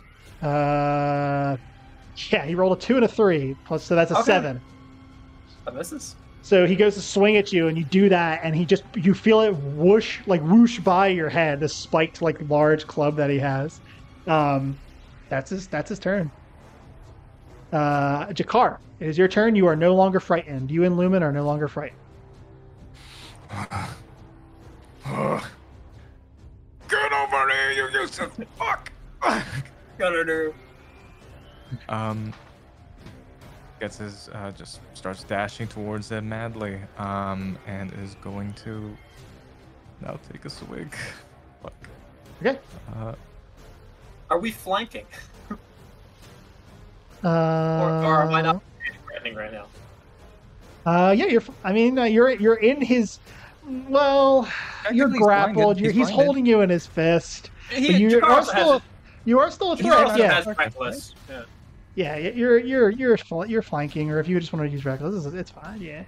Technically, he's kind of in the blinded zone, right? No. No, it's not there anymore. He lost Oh concentration. shit. Well, reckless. Go for it. That's a natural 20 on the first roll. Okay. God. Go for Hell it. yeah, this Decapitate him. big damage. This doesn't even include my radiant yet. That is okay. 22 plus. So that's 29. 30, 31 damage on that one hit. Okay, so it was. So what was the? So it was 7 on the radiant because this is important. 7 Yeah, on the radiant 7 plus radiant. 2. Yep. Okay, so it was 22 plus 9, right? Yep. Okay, so 9. Yeah. So as you slice into him, he looks like he's a lot more resistant than he initially was. And it seems like once you guys whittled him down a little bit, he got angrier. Because of that, he's at 1 fucking hit point, guys. He's at 1 HP. Because he has defiant anger. When they have half their hit points or fewer, they're resistant to mundane, bludgeoning, piercing, and slashing. That radiant took him out a decent bit too. He has 1 HP left. Bonus action. Well, it's mundane. Magic, bludgeoning, piercing. Is Jakar's weapon magical? Oh yeah. It is No, not. It is a mundane Uh, +1 weapon. It's like a yeah. masterwork weapon, basically. Yes. But here's the thing. Bonus action. I'm gonna bite him. Oh shit! That's right. Yeah. Oh my god. Come on, please. Okay, please. I'm gonna use Trusty Rusty for this. Come on, Trusty Rusty. Oh, he hungry. No, that's only a 9. The other one is a 15. How do you want to do this? Yeah. I think Jakar kind of like sees like cleaves like the his like blade and kind of like shoves it inside of him, uses it to kind of like lift himself like up towards his neck, and then as he's kind of lifting himself up, widens his jaw, takes out both of his claws, and just buries into the side of his neck, and just knowing where the cardioid artery is, just one fell swoop rips it out. Fair enough. As you do this, This guy's house. blood goes everywhere, all over the books, the shelves, the rug. Some of it splatters over the railing here onto like this nearby table and the couch. And it's just everywhere. And you watch the ogre just fall to the ground, kind of like hanging over the rail here. And there's just a large pool of blood that is just coming up, like just going on the wood floor. You see Glenn is just kind of sitting there for a moment, and he just gives like the not bad look and just gives a thumbs up. He's like, well, took a little bit longer than I wanted, but I mean, if you handled it, so that's all I can really ask, I guess. Somebody didn't Sorry learn about- the. No, it's fine. I should be apologizing to you. Somebody did not get the memo, it seems. They did not learn their matters, and we do not tolerate that here. So that's okay. Well, great. Thank Well, you. Thank you. You interjected and were true to your word. That certainly means something. No, this is the so-called bodyguard of Steadfast, Tiefling. They worship Torog. I guess it is in their nature to just disregard everything and just go and do whatever they want, which is not how, like I said, this event, that's not how we do things here. So it's really his fault for doing that. But regardless, I digress. I'll get some people to clean this up. And he opens the door to the library, and you can see that the little wooden staff, like there's a couple like staff people in here, like actual people that are wearing the similar very nice like butler clothing and stuff like that. And you see he kind of walks over with a smile and puts his arm around one and just begins like talking to them. And you see their face kind of like goes from like listening intently and kind of like looks a little bit horrified, but they just kind of slowly nod, and he like ushers them forward as they start very subtly, not trying to ruin the vibe, gesture for other servants and staff to follow them into the kind of hallway here. But Glenn leads the two of you, and he kind of walks into the study and he's like, please, if the the two of you would like to continue following me, hopefully we'll have no more strange interruptions. Oh, right. Yeah, lead the way. I apologize. I just remembered something. No worries. Illumin will focus on the broken piece of horn, and he will send a telepathic message to Rune. Where the f- are we right now? We'll get to that in just a second. As you go to send the telepathic message, Lumen, you feel the snake around your arm and up your sleeve seemingly like tightens, but not to the point where it's uncomfortable. It just tightens, and you feel it like writhing a bit as you feel like a bit of divine power seems to have changed it. You're not exactly sure what happened, but you recognize that seemingly your deity likes your display and has most likely imparted some sort of boon to you for doing a good job in that little scenario there, given the circumstances. What exactly that is, you're not entirely sure because you're in the middle of this, but just keep in mind that there's something seems to have changed about the little snake guy that you have been given. But that's separate from the motion he's doing. Like it's not a disapproval. No, it's separate. It was as you were pretty yeah. after the fight, like as you were getting ready to send this, and you kind of like pause for a second. But then, what are you saying to Rune? Rune, Jakar and I were just attacked. We handled it, Jakar mostly. Are you guys okay? It's 25 words. I think that was enough, or that was not too many, right? Yeah. You get this message as the moment. Rune, it is within 10 miles. Should I say that? I don't know. Yeah, it's. I'm sure we're 10 miles. You're within the distance. Yes, you're within the distance. I didn't know if they were elsewhere. They're actually trekking through the desert right now, chasing after. No, there's the three of you, Aguilar, Quarterly, and Rune. You guys have been going. I imagine you would have gone to the 5th floor first to kind of look for her. I think we decided on the roof. Yeah. Oh, you went to the rooftop. If we knew where she went, right? Was it the 5th or 6th? We didn't know. We just knew the elevator came from higher up, and there's only 2 floors. I mean, we can technically stop at the 5th, take a look. I mean, she has fucking fiery hair. We would probably see that. Yeah. Yes. Maybe. Give me one moment. I will be right back momentarily. Keep talking amongst yourselves for a bit. He's not coming back. Cue the elevator music. Okay, my plan is she would stand in the elevator. Listen, guys, if she tries to run, I'll grab her. Quarterly, who is this? Right. Long story, not enough time. This is a really slow elevator. You might have enough time.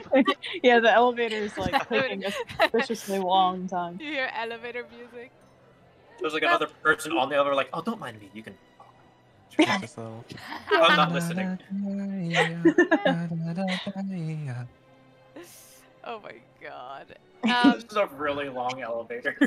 She's like, she's a very important person. I need to talk to her. I need to get answers. I can explain more later. This elevator takes a really long time. Yeah, no, it's longer than last time for sure. I feel like we shouldn't spook her anymore, though, if we can help it, because she might be. I don't know. People were looking at us down there. Why did she run from us? I don't know. Oh, you didn't hear what she said when she ran, right? You were gone? She mentioned something about fiery mistress sending you to kill her. She says, just raising an eyebrow. I have no idea what she's talking about. Do I look like an assassin? Fiery mistress. I don't know what she's talking about. She probably saw that I'm a tiefling and she immediately thought of the devil. It's kind of racist pretty often. Can I incite you? What was that? Sorry. Yeah, I guess. We were on a very slow elevator, obviously, and so Rune was asking about the fiery mistress thing, and she's like, I have no idea what you're talking about. Yeah, insight check. Do I have to roll against it? Go ahead and roll a let me see. How do I want to do this? Deception or persuasion? Deception or Whichever. persuasion, your choice. I'll say, Rune, you get advantage on the insight check because you Yeah. know she has very devilish powers, and there seems to be something more going on here. So I didn't Bit roll of a profiling, we like that. What did you roll? profiling. Rune's racist, so it fits her No, character. she's not. What did you roll? It's a perfectly legitimate strategy. 18. 18? Mm-hmm. I rolled a 16. Yeah. Oh no. Yeah, there's something more to this that she's not telling you, or she's playing dumb on purpose. And just kind of stares at her for a long second. And just quietly nods. Right. Quarterly, you see a little thing come up in the top right hand corner of your vision. Rune will remember that. You just got Accompanied by locked out of the the romance. the losing otter noise from Fallout New Rune I'll Vegas. distract her because I grab her and throw her against the elevator door and start kissing her. Oh, okay. Okay, Aglar, what are you doing? Is this geez. Aglar's like, I'm gonna cut the grab rope him to the too. lift, and we're all gonna fall to our deaths. Jesus Christ. Okay, so you guys are going to the 5th floor then. Roof. Yeah, just Oh, yeah. we are. Okay. Okay, so you go to the 5th floor at first. The door opens up, and you see before you it is a large kind of open, like grassy area with similar like pillars that are stretching up and stuff, but it is encased by this large glass dome, and it looks like like you can see the sky. It looks like there is more to the building, kind of above you, but you're in like a little courtyard that's encased by like a large, intricate glass dome. You can see there are all manner of things going on here. There's some people over to the side doing axe throwing. There's some that are doing a bit of archery here and there. There's actually a track that runs the length, or like are in a circle around the length of this floor, and there are people like racing each other around here. Kind of observing it all, there's this man that has like a short sleeve shirt that's a little bit too tight, like for like his muscles. This elven man that kind of has like a very tight pulled back like ponytail of hair that is just looking around, arms crossed, observing everything and kind of smiling, kind of like calling out to people and like approval and stuff like that as they're doing it. Seems to be some sort of sporting floor. It's relatively self-contained. You do not see her here at all. I quickly press the 6 button. Okay, To the so you go back in. While we have more time. No, I'm just kidding. As you go back into the lift and head up to the final floor, you head up to the rooftop. Here, the music, which I forgot to mention, the music does seem to carry throughout, ever so faintly, throughout the entirety of the place. But here, it kind of changes a little bit. There's like still music in the air, but you can hear like the chirping of like nocturnal animals and stuff like that. You guys get to the rooftop. As you come out onto the rooftop, you see, and basically the way this is set up is it is almost like a walkway, like almost like a castle wall, like a large castle wall that surrounds the courtyard. If you look down to your left as you're exiting the lift, if you walk out of the lift and look down, in the center of it all is the glass dome where you can see the sporting stuff that's happening. So it's like this rooftop floor is not like a full floor of its own. It's almost like a large catwalk, and the pathways are very large, but there is like a hole in the middle to see down into the sporting events where you can see the courtyard. But you also see along the roof there are spyglasses. There are these little telescopes that you can use to look out and see different things. There is also a bar, and you look over and you see this male kind of this one of those wooden statue people that is manning the bar seems to be like a male, and he is just kind of like arranging things. And as he sees you guys exit the lift, he looks over and gives the equivalent of like a smile and just kind of waves friendly to you guys. You kind of look around, do a quick glance real quick. You do not see her here either. So, so you said that there's fuck. You said that there's zip line? Yeah, the zip line exactly to the vineyard. Yes, there is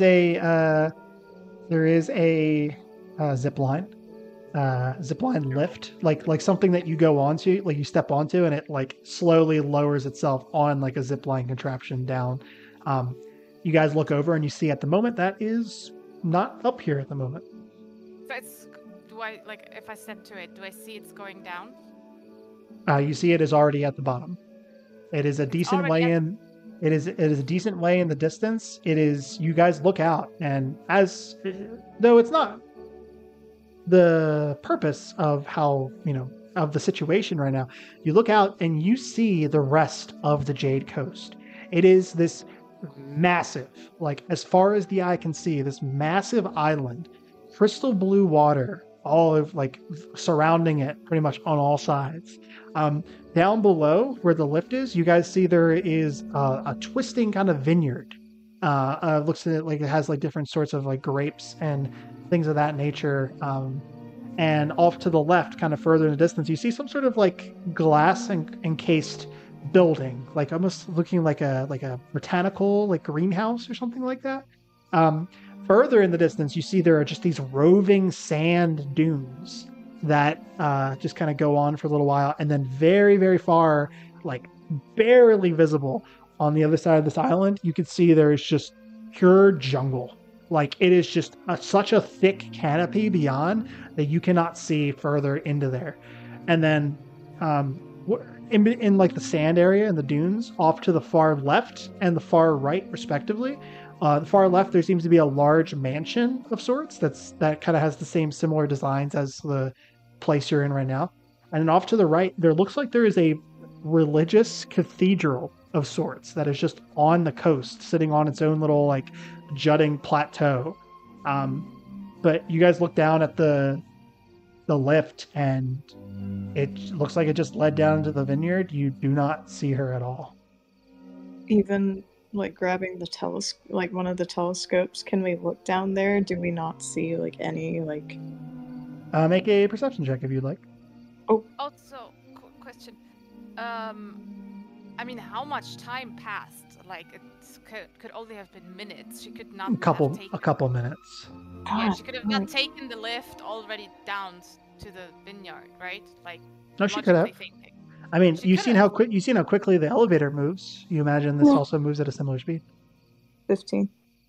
15. You look around and you basically look down and you see her walking back in the venue, the event hall, from the ground floor.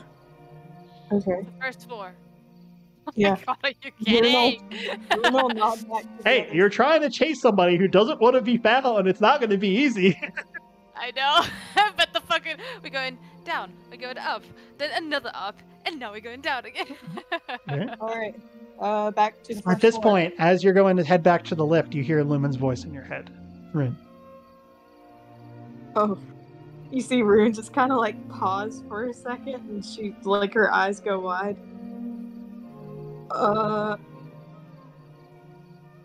Is everything okay? We're headed back to the first floor. What the fuck? That's the message. Yeah. I mean, we could meet in the elevator, I guess. I think Are you relaying the message to us, Rune? Yeah, she'll let them know like what he just said, that they got attacked, but they handled it. real quick, Brandon. For Yeah. This token, there's two uses. The remote viewing, which is what you see out of it. It says at the end, when this trance ends, this token is harmlessly destroyed. For the message, it doesn't say it's destroyed, and it says once you create a token, you can't do so again until you finish a long rest, but I don't think it goes away. So can I just keep as an action? Yeah, sure. Okay. As long as So it then doesn't we'll- say. I mean, yeah, if it specifies in It the doesn't one, say, but it no, doesn't specify in the second other. one is the second one, which is the one he used so far. That one is destroyed. This one doesn't. So he'll send a message back.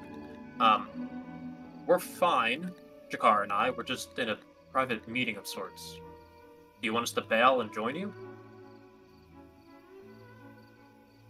As long as you're alright and think you'll be okay, then you're fine. But like I said, we'll be on the first floor. Cordelie's father, where was he again? He was on the second floor. He said he was getting a table where you could get some like food and stuff. He was saving a table for you guys. I'm sorry. What did Rune just say? I like blanked out for a second. No, I you're was good. reading something. My bad. It's okay.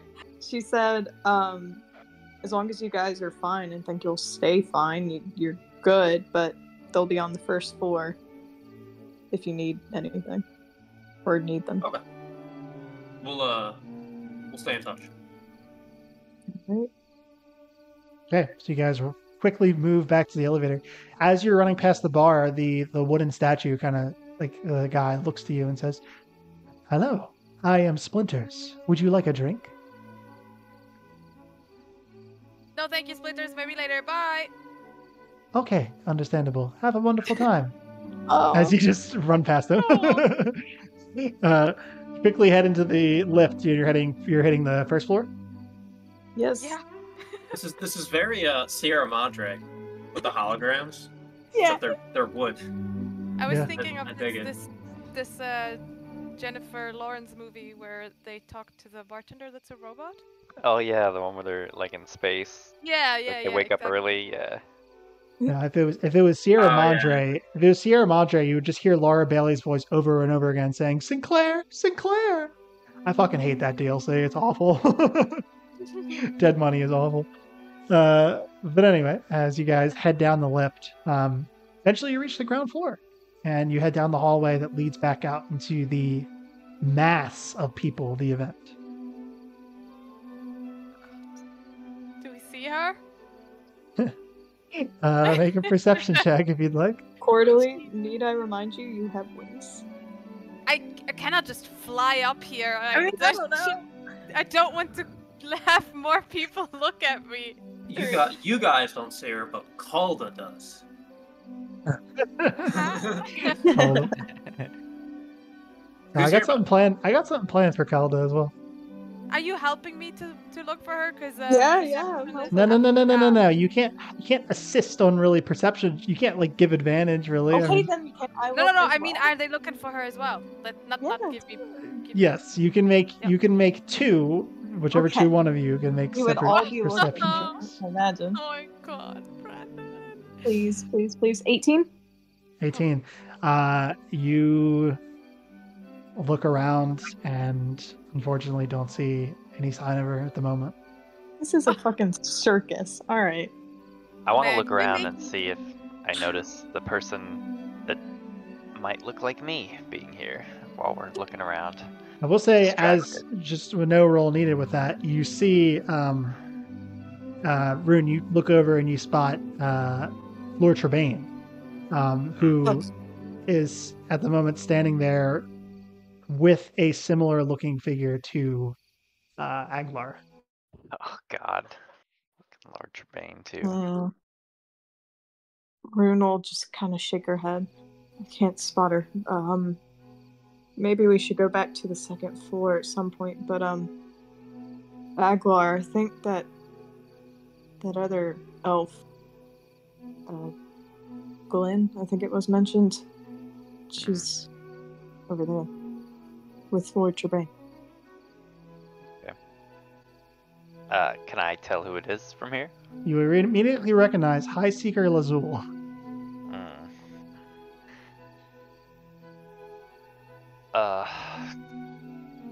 Quarterly, I think we've. Do you need any more help? Because there's someone here I think I might need to speak with myself. It's okay. We got this. You do your thing. All right, I'll walk off over there, I guess. Okay. We'll split the party even further. Oh, it's going okay so far. That's Mhm. the social thing. As you approach, you see immediately the strange like noise in your head that made you feel like you're forgetting gets like more pressing. You realize as she kind of like feels her head too and like looks up to meet your gaze, it is almost like a your natural sense for magic in the proximity of somebody else who can also do the thing was causing like a bit of like in such a vast place like this where there's all manner of magical things. It's like almost like the tethers found each other in the expanse. But she looks and kind of her eyes like adjust, and she gives like for a split second nods, like sees you, recognizes you, but immediately turns her in a direction back towards wherever she's looking. And you see Lord Trebane is at the moment not talking to her, but is standing kind of near her, just sipping. She's dressed relatively nicely, just kind of in like normal, like gear similar to yours. Not like full armor, but like, stuff representative of your people. And you hear her voice press into your mind telepathically as she's like, I do not know why you're here. However, I am here on a mission. And seeing as how you're here, you will help me with this. Do you understand, Aguilar? I understand. Okay, good. There is an individual that we have been tracking, one of the Volstrucker. She's here. I do not know why she's here either. However, her deeds, her people, her family, we believe they have ties to the destruction of Melasmir, and we would very much like to question her.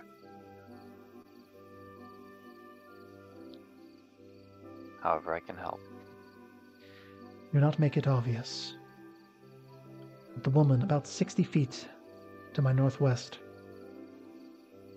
Brunette hair, human woman, wearing red and black clothing. Okay. You look very nonchalantly, glance over, and you see the woman that he is talking about at the moment.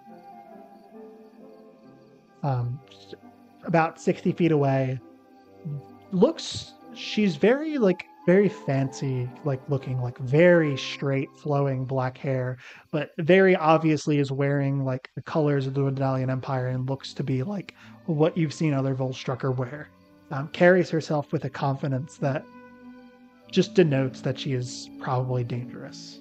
You hear the voice again say in your head,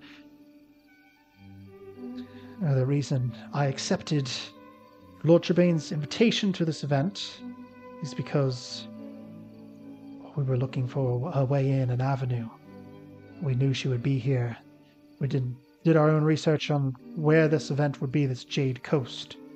But now we realize that this entire island is confined to its own demi-plane. Does not exist on the material.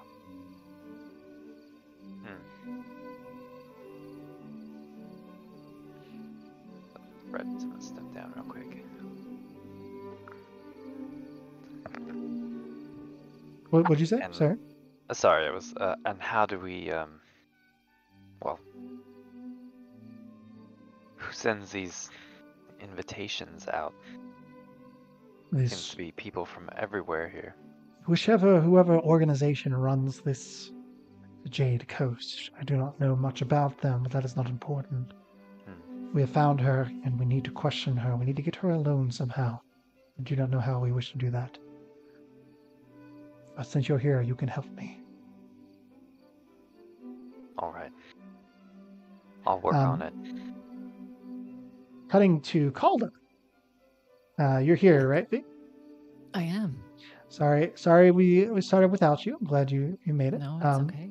But just to give a very brief recap, they entered the gala sort of event via like a teleportation portal that was summoned by holding the envelope up to the moon.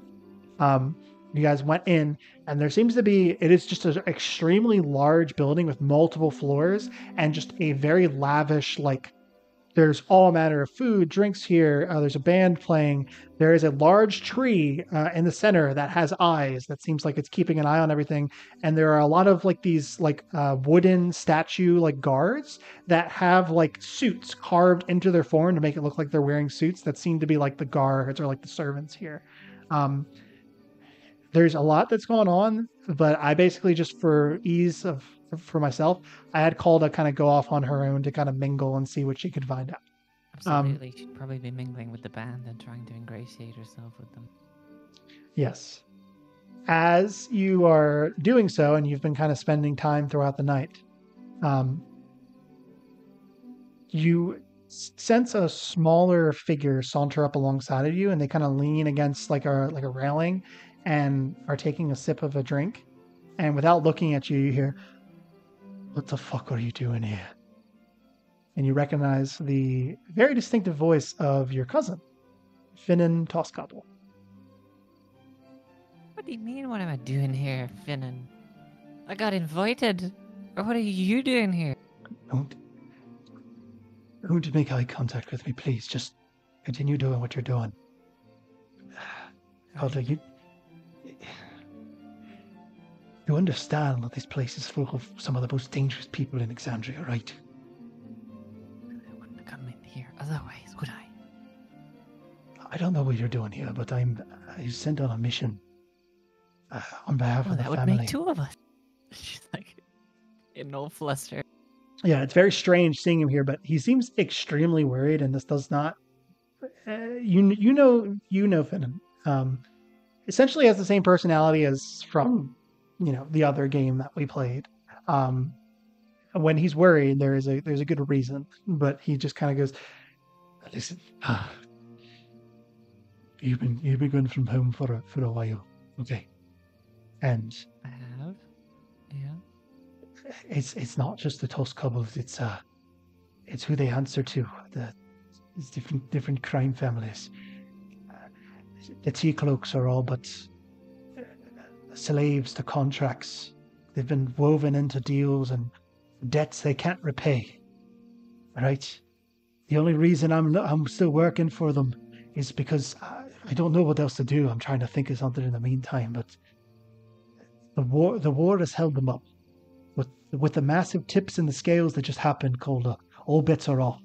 There aren't enough guards or soldiers on either side of this war to stop them. Not our families, not the Myriad, not the Claps, not any of them.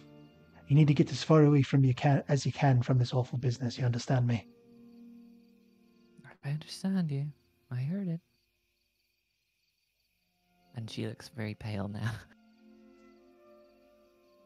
Right.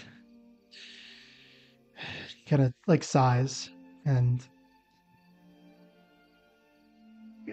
goes to move off for a second, but he just takes another sip of the drink and says, "You're lucky that I'm the family member that you saw, because everybody else would be trying to drag your ass back home, turn you in for some sort of reward. Shit's really hitting the fan." He kind of looks to you for a moment and like places hands on your shoulder. He's like, "I need you to understand that." Okay. Right. He kind of sighs and just pats you on the shoulder. And like when he holds your gaze, this is all hitting you so fast. Like you did not expect to see anybody from your family here, let alone hear what you're being told. And he just holds your gaze, and you just see in his expression, he is as scared, if not more so, than you are. And he goes to just kind of like backpedals for a second, like walking backwards away from you, just kind of holding the gaze a little bit more before he just moves off into the crowd.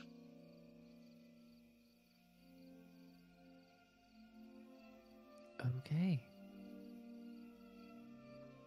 That being said, how long does everybody else have to play? Because I was thinking of wrapping it up here very, very soon, especially now the hunter had to go real quick. I'm good. I'm good for that. Yeah. Okay. I'm good. So like next 30 minutes, I'll probably wrap it up here. Same. But cutting back to There's a lot of cutting around, but I like it because Yeah. everything's going on at No, once. it's It's like just a like, show. It's like a TV This is show. great. yeah, it's a very I like it. large like social encounter. Cutting back to Lumen and Jakar, who are currently having a meeting with Glenn.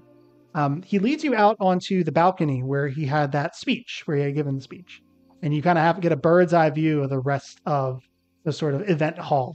If you look close enough, you can kind of see your friends moving about here and there.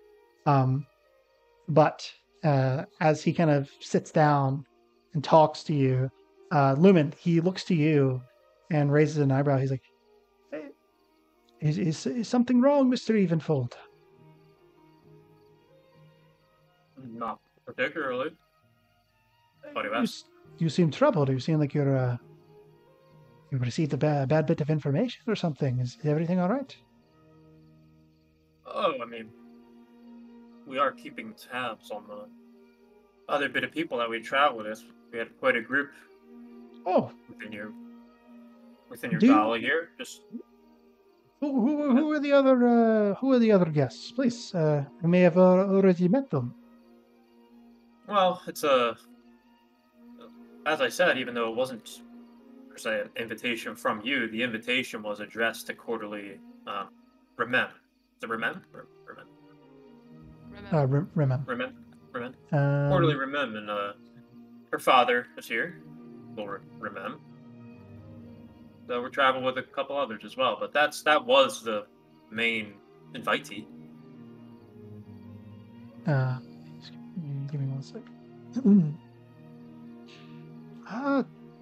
He snaps his fingers and kind of points like, yes, no, I've heard of them. They are minor barons from Drupenlov within the Dwendalian Empire. Wildmount, right?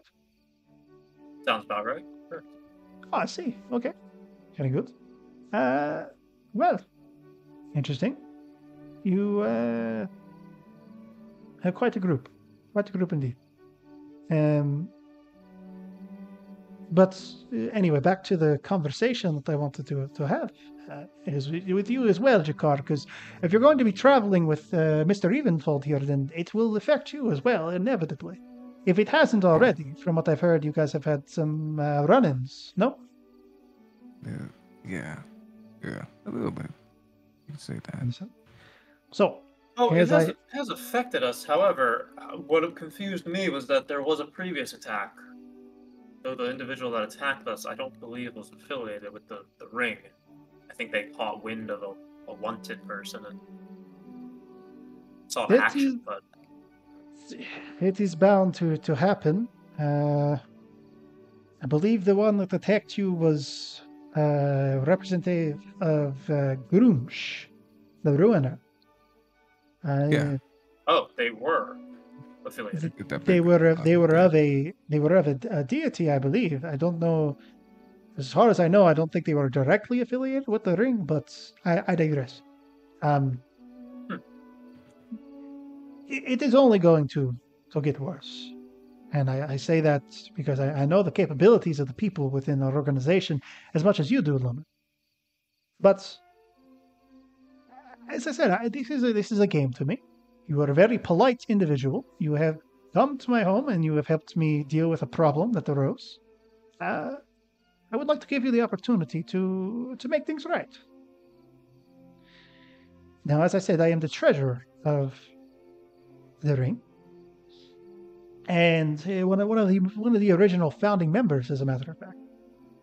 But that being said, I have records of the money of which we are missing. I believe it tallies up to around, and it's not just however much you gained. It is also how, it affected our operations as well as we put two and two together and we started to piece things. It is roughly, yes, it is roughly around a $10,000 tap, or not dollar, 10,000 gold tap. That's a big number. It is indeed. However, if you were to pay us for the lost profit, I would see to it that everything was taken care of. The site was wiped clean. Because all I am worried about is the wealth of the ring. I do not care for grudges or whatever some of the others may have. I am just looking after the interests of the organization. As you can see, all of this, and he gestures to the hall and everything below him, costs a lot of money. It took us a lot to get to here. We cannot incur such losses and turn a blind eye to them. You are been extremely fair, reasonable, and smart. Treasurer. That's the leader. It makes sense. I think that is very, very reasonable, and I think that's a fair deal. I will try my earnest to repay that. Do you have the money readily available? Not at all. Can we pay fish? In fish? Right. What type of fish are we talking? Depends on what. Is there something? I mean, I could also take. I hunt things down too. Car, that's a lot of hunting. Oh. I mean, your friend seems serious about the offer. I don't think Jakar, no offense to you, I do not mean to insult your intelligence. I do not think you realize the depth of the situation. However, your friend makes a good point. Responsibility either. I would not press anything upon him or. Well, that is where you are wrong, my friend. That you have brought your party, your compatriots, to a gala organized by Theo's ring. You said you brought others, right? Not just Jakar here? Correct. Well, then they are guilty by association. They are honorary members of the ring. They have been invited to one of our most secret places, the Jade Coast. I'm sure you had not even heard about it until you arrived here. Ooh. Wait, am I not supposed to be here? As I said, I did not invite you. I do not know how you arrived, but you have.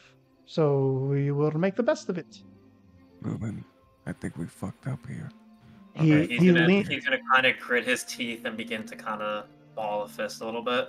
He takes a drag of the pipe and kind of like leans a little bit forward to look at you, Lumen.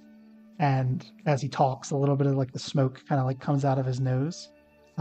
He says, "Whatever affects you, Mr. Evenfold, affects all. Cordially Rumem, Jakar, Rune, Renestra Aaron, I believe is the name, Kalda Tiklok, and Aglar." Why did you have to and as the smoke kind of comes out of his nose a little bit, you catch like a little bit of a whiff of it. It is vile. It is whatever he is smoking is the most like it almost makes you gag and have to like get up and like almost throw up. It is just it is the strongest, most vile thing you've ever like even secondhand ever inhaled. But he just kind of looks at you for a moment, like very stern. Can I make another insight check? Because he mentioned the other names. Is there anything in there if he sent that invitation? Because that's what really matters. You're asking whether or not he sent the invitation? If he knows if somebody sent that invitation, if he did it or inspired or something. He said he didn't. Go ahead and make another insight check. So you see if he's lying. 14. 14. No, you don't catch any whiff of that, but you think back to the other, kind of like when you were trying to glean of the other guy, like when you asked him if he knew the guy that gave you the invitation, and he genuinely seemed to be contemplating what you were talking about. He seems to know quite a lot about his organization and the people within it. You get the feeling that however you guys received this invitation, it was just a hand of fate, or somebody had some sort of insight that wanted to set something in motion, and they gave you that for one reason or another. He'll unball his fist and kind of undo his teeth. You'll have your money, and you have my word. Where before I was a bit of a loner, would run at problems such as this, it seems that's no longer an option. You have me back. See the smile come back on his face. We've reached an understanding. And he holds his hand out for a handshake.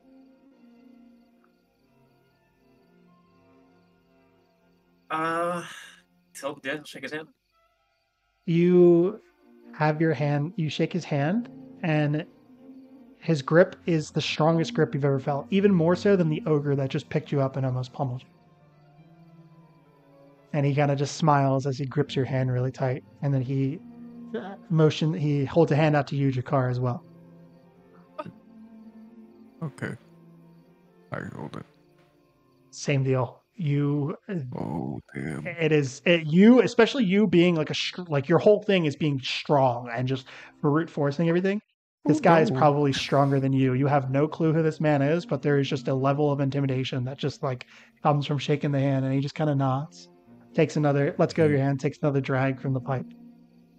In any case, that is business. This is a place for entertainment and fun. As I said before, you have my word, then nothing untoward or violent will harm you. And if something like what down there does happen, let me or anybody else know, and we will take care of it for you. Because this is not the place for business. This is the place to have a good time. That is all I wish.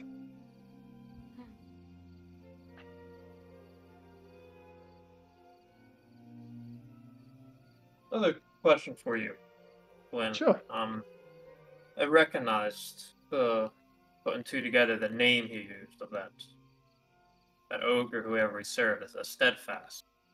Are they here? Oh yes, Shaltha too. They wanted to play a bit of a game. They were wanting to. I was actually going to invite you to the table, should you wish. After this, they were very eager to get to see you again. It seems two people that were very, very keen on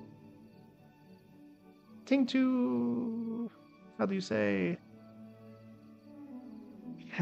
they have a battle of wits between, you and them. All right. The second name you used, did they happen to be Lolth? Yes. Aspired? Well, I think it's only fair that the third of that triangle joins them. Yeah, I mean, you don't have to. I'm not going to force you. I just wanted to invite you on behalf of them. They would be inevitably setting up some sort of private game when the VIP section of the gambling den that we had originally come from. But I wanted to talk away from prying eyes and sort of get a little bit of a thing. There was supposed to be one additional person there too. A relatively newer member of the ring, but she's made great strides. Miss Kurat. I don't know where she got off to. She was supposed to reserve a table for us, but she seems to have slipped oh, there she is. And you see him look down from the balcony, and he points her out, and she's coming in from the entrance at this point in time. And you look over because you spotted your friend. Yes, it's fucking awesome. You see Cordelie and Rune at the moment are looking around, like desperately trying to find something. You see Aguilar off to the side, is kind of moving off to the side of something. But he goes, "Come, let this. Maybe perhaps we can intercept her, and we can all head up to the section together. You could bring some more of your friends if you'd like." Well, Lumen wouldn't know, right? I don't know. I think, Did you guys tell Lumen about who you were looking for? They didn't No. mention. No. Okay, so hold on. Let me take that out for a second. Yeah, if there's somebody new and expiring that's rising, I think I should be there to show and tell them not how to carry themselves within the organization. I mean, if you would agree. To be fair, it is. He kind of like pauses and like a smile comes on his face. He's like, to be fair, the pay. He looks like he was going to say something, but then he pauses and he looks to Jakar, and then looks back to you. Well, the person, the deity you worship is all about. He'll finally untuck the emblem that was beneath his clothing and put it out to show now. You would have seen it before, Jakar, like briefly. It looks like it's like a coiled serpent snake. But he'll put up a hand to him talking and just turn to Jakar. I think it's only fair to mention now. I'm an acolyte of Zahir, the cloak serpent. If you be very surprised if you didn't know that name. I don't know if Jakar would, given his background and where he was kind of like a hermit for a little bit. Jakar looks at you with a confused look of like, you worship snakes. Do you not know who that is? He looks at you like, I'm gonna be honest with you, when I spent a majority of, my life in the woods until those guys picked me up. So, honestly, there's a lot of things I don't know. Lumen's face in this like very, very like kind of dour, depressing like mood that this guy's put him in. His face will light up a bit, and he'll just put an arm and just kind of like pat you on the shoulder. That's why I'm happy you're here, Jakar. That's heartening. Part of the pact, right? Always stick together, regardless of who we worship. Plus, I mean, look at me. I'm kind of a mess. The pact. Yes, very good. In any case, as I was trying to say, Mr. Evenful, it is your bread and butter, so to speak, to push the limits of games. Should any of the players that you're going to be playing against get fooled again, that is on them. Do not mistake their naivete for weakness. They are both strong in their own rights, and they know better than to try anything here. Outside, it is free game. But what you're saying though is that you just care about the money at this point. I care. You see, he kind of pulls you and Jakar aside, and he gestures to the hall, like down below. And you watch as he reaches into his, reaches into, I guess it would be his shirt, or like below his poncho, and pulls out a similar emblem to yours, not of Zahir, but of a different deity. And he holds it up and kind of aligns it with the hall below. And you see it is a symbol of a claw reaching outwards. And you see that as he lines it up, the layout of the building matches the emblem. Where like when you guys first entered in, it was a narrow hallway, is like the wrist of the claw, and then the event hall branches out until like where the claw splays out a little bit. And he like shows it to you and kind of puts it into perspective. He's like, my mistress is all about wealth, amassing tons of wealth. So it makes me a very good treasurer to worry about such things. That is indeed all I care about. Yes, is that the money gets to where it's going. So if I employ, let's say, tricks, what I'm good at, what I'm unfortunately inclined to do tonight, you wouldn't be adverse? It is all for fun and games tonight. is not official ring business. None of this is. I mean, we do have sanctioned the games here, but this will be one of sort of a impromptu game between rivals, if you would. I would be disappointed had you not tried to do anything adverse. Good enough. Do you wish for me to have your friends come and join you at the table, perhaps? I was about to say, I think we'll go find them first, Certainly. if that's okay. No, absolutely. Please enjoy. We have plenty of time. We're only a little bit into the night. Please enjoy yourself. Have a meal, or you can go down on the second floor. The kitchen is there. Very fine cuisine is being prepared. And imagine a man of yourself who is all about chance may even want to participate in the dessert gamble that I mentioned during my speech. I trust that you heard. I've heard, possibly. It's very fun. If you're the lucky winner, you get a pretty cool prize. I chose it out myself. It's poisoned, isn't it? No, it isn't. What? It isn't? No. Did I make it seem like it? You see, he like looks genuinely worried for a second. He's like, "Did my joke not land correctly? I was joking when I thought it was funny. I thought it was really funny. No, I apologize. I'm letting current conversations cross over with older ones. Ignore that. We'll think about participating. Fair enough. Yeah, take your time. It'll be just when you're ready, you can come to the second floor, where the the fourth floor, where the gambling is and everything like that. And my servants will see to it that you get to the correct sort of VIP room. What if I could win that money back, Lumen? Would that be great? Oh, remember what I said about big sharks? Yeah. Oh, Yeah. right. Apologies. Just reminded me. I was going to say something about that.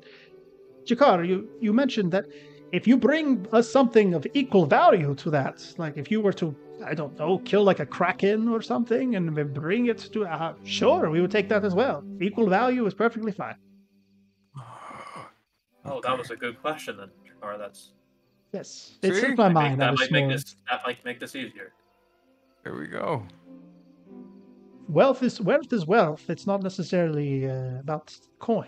Sometimes it's about favors, influence, items. Is there last question concerning that business? Is there a timetable?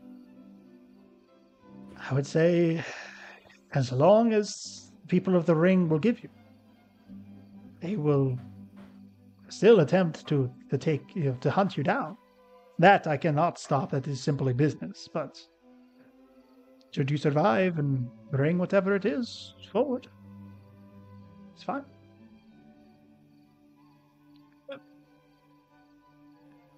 Should we go, Jakar? Find the others? Yeah. All right. Well, yeah, well, I'm sure we'll see you again soon. And thank you. This is a lovely event so far. I'm glad you're all enjoying yourselves, and please, I do appreciate. Even if it was unexpected circumstances, I'm glad we got the chance to speak face to face. Under good, friendly terms. Do enjoy yourselves, and if there's anything you need, you know who to call. And he kind of smiles. There's a little bit of a glint on his teeth, but he will kind of sit back down on one of the very comfy looking chairs that you guys are sitting in on, that overlooking the ball from this third story balcony, and just continues smoking the pipe, just looking out over everything. And as you guys we'll head and find them. Yeah, as you guys go to reconvene with your group, as they are trying to hunt this fire genasi woman, and some grave implications are coming into place for Calda, as well as Aglar, who seemingly has been enlisted into an impromptu mission. That is where we're going to end our session for today. Oh my god, are you kidding me? You make me wait a month to talk to this bitch now after I've tried for 3 hours to just have a word with her? Are you kidding? I put a lot of thought into all of this. I have very clearly that was fucking incredibly done. That was I appreciate it, because I was trying to, when you have 6 players, you're like, I gotta kind of loop some things in here. You know, you can't just do like 6. I mean, you can, but and there's also some more stuff that's looped in that you guys don't know about yet that I'm very excited to get into. Yeah, that's well tangled. But yeah, we will pick up there next time. Okay, we'll throttle her next time as soon as the Oh, next. Swear. I'm grinning from ear to ear. I'm so glad you guys enjoyed it. I had a lot of fun with that, and I've been Expect waiting for next this session for so long because I've been planning this for a while. So, Yeah, but Okay, I have to pass the fuck out. Thank you for game. yeah, take it Yeah. easy, guys. Bye. Take See you care. guys.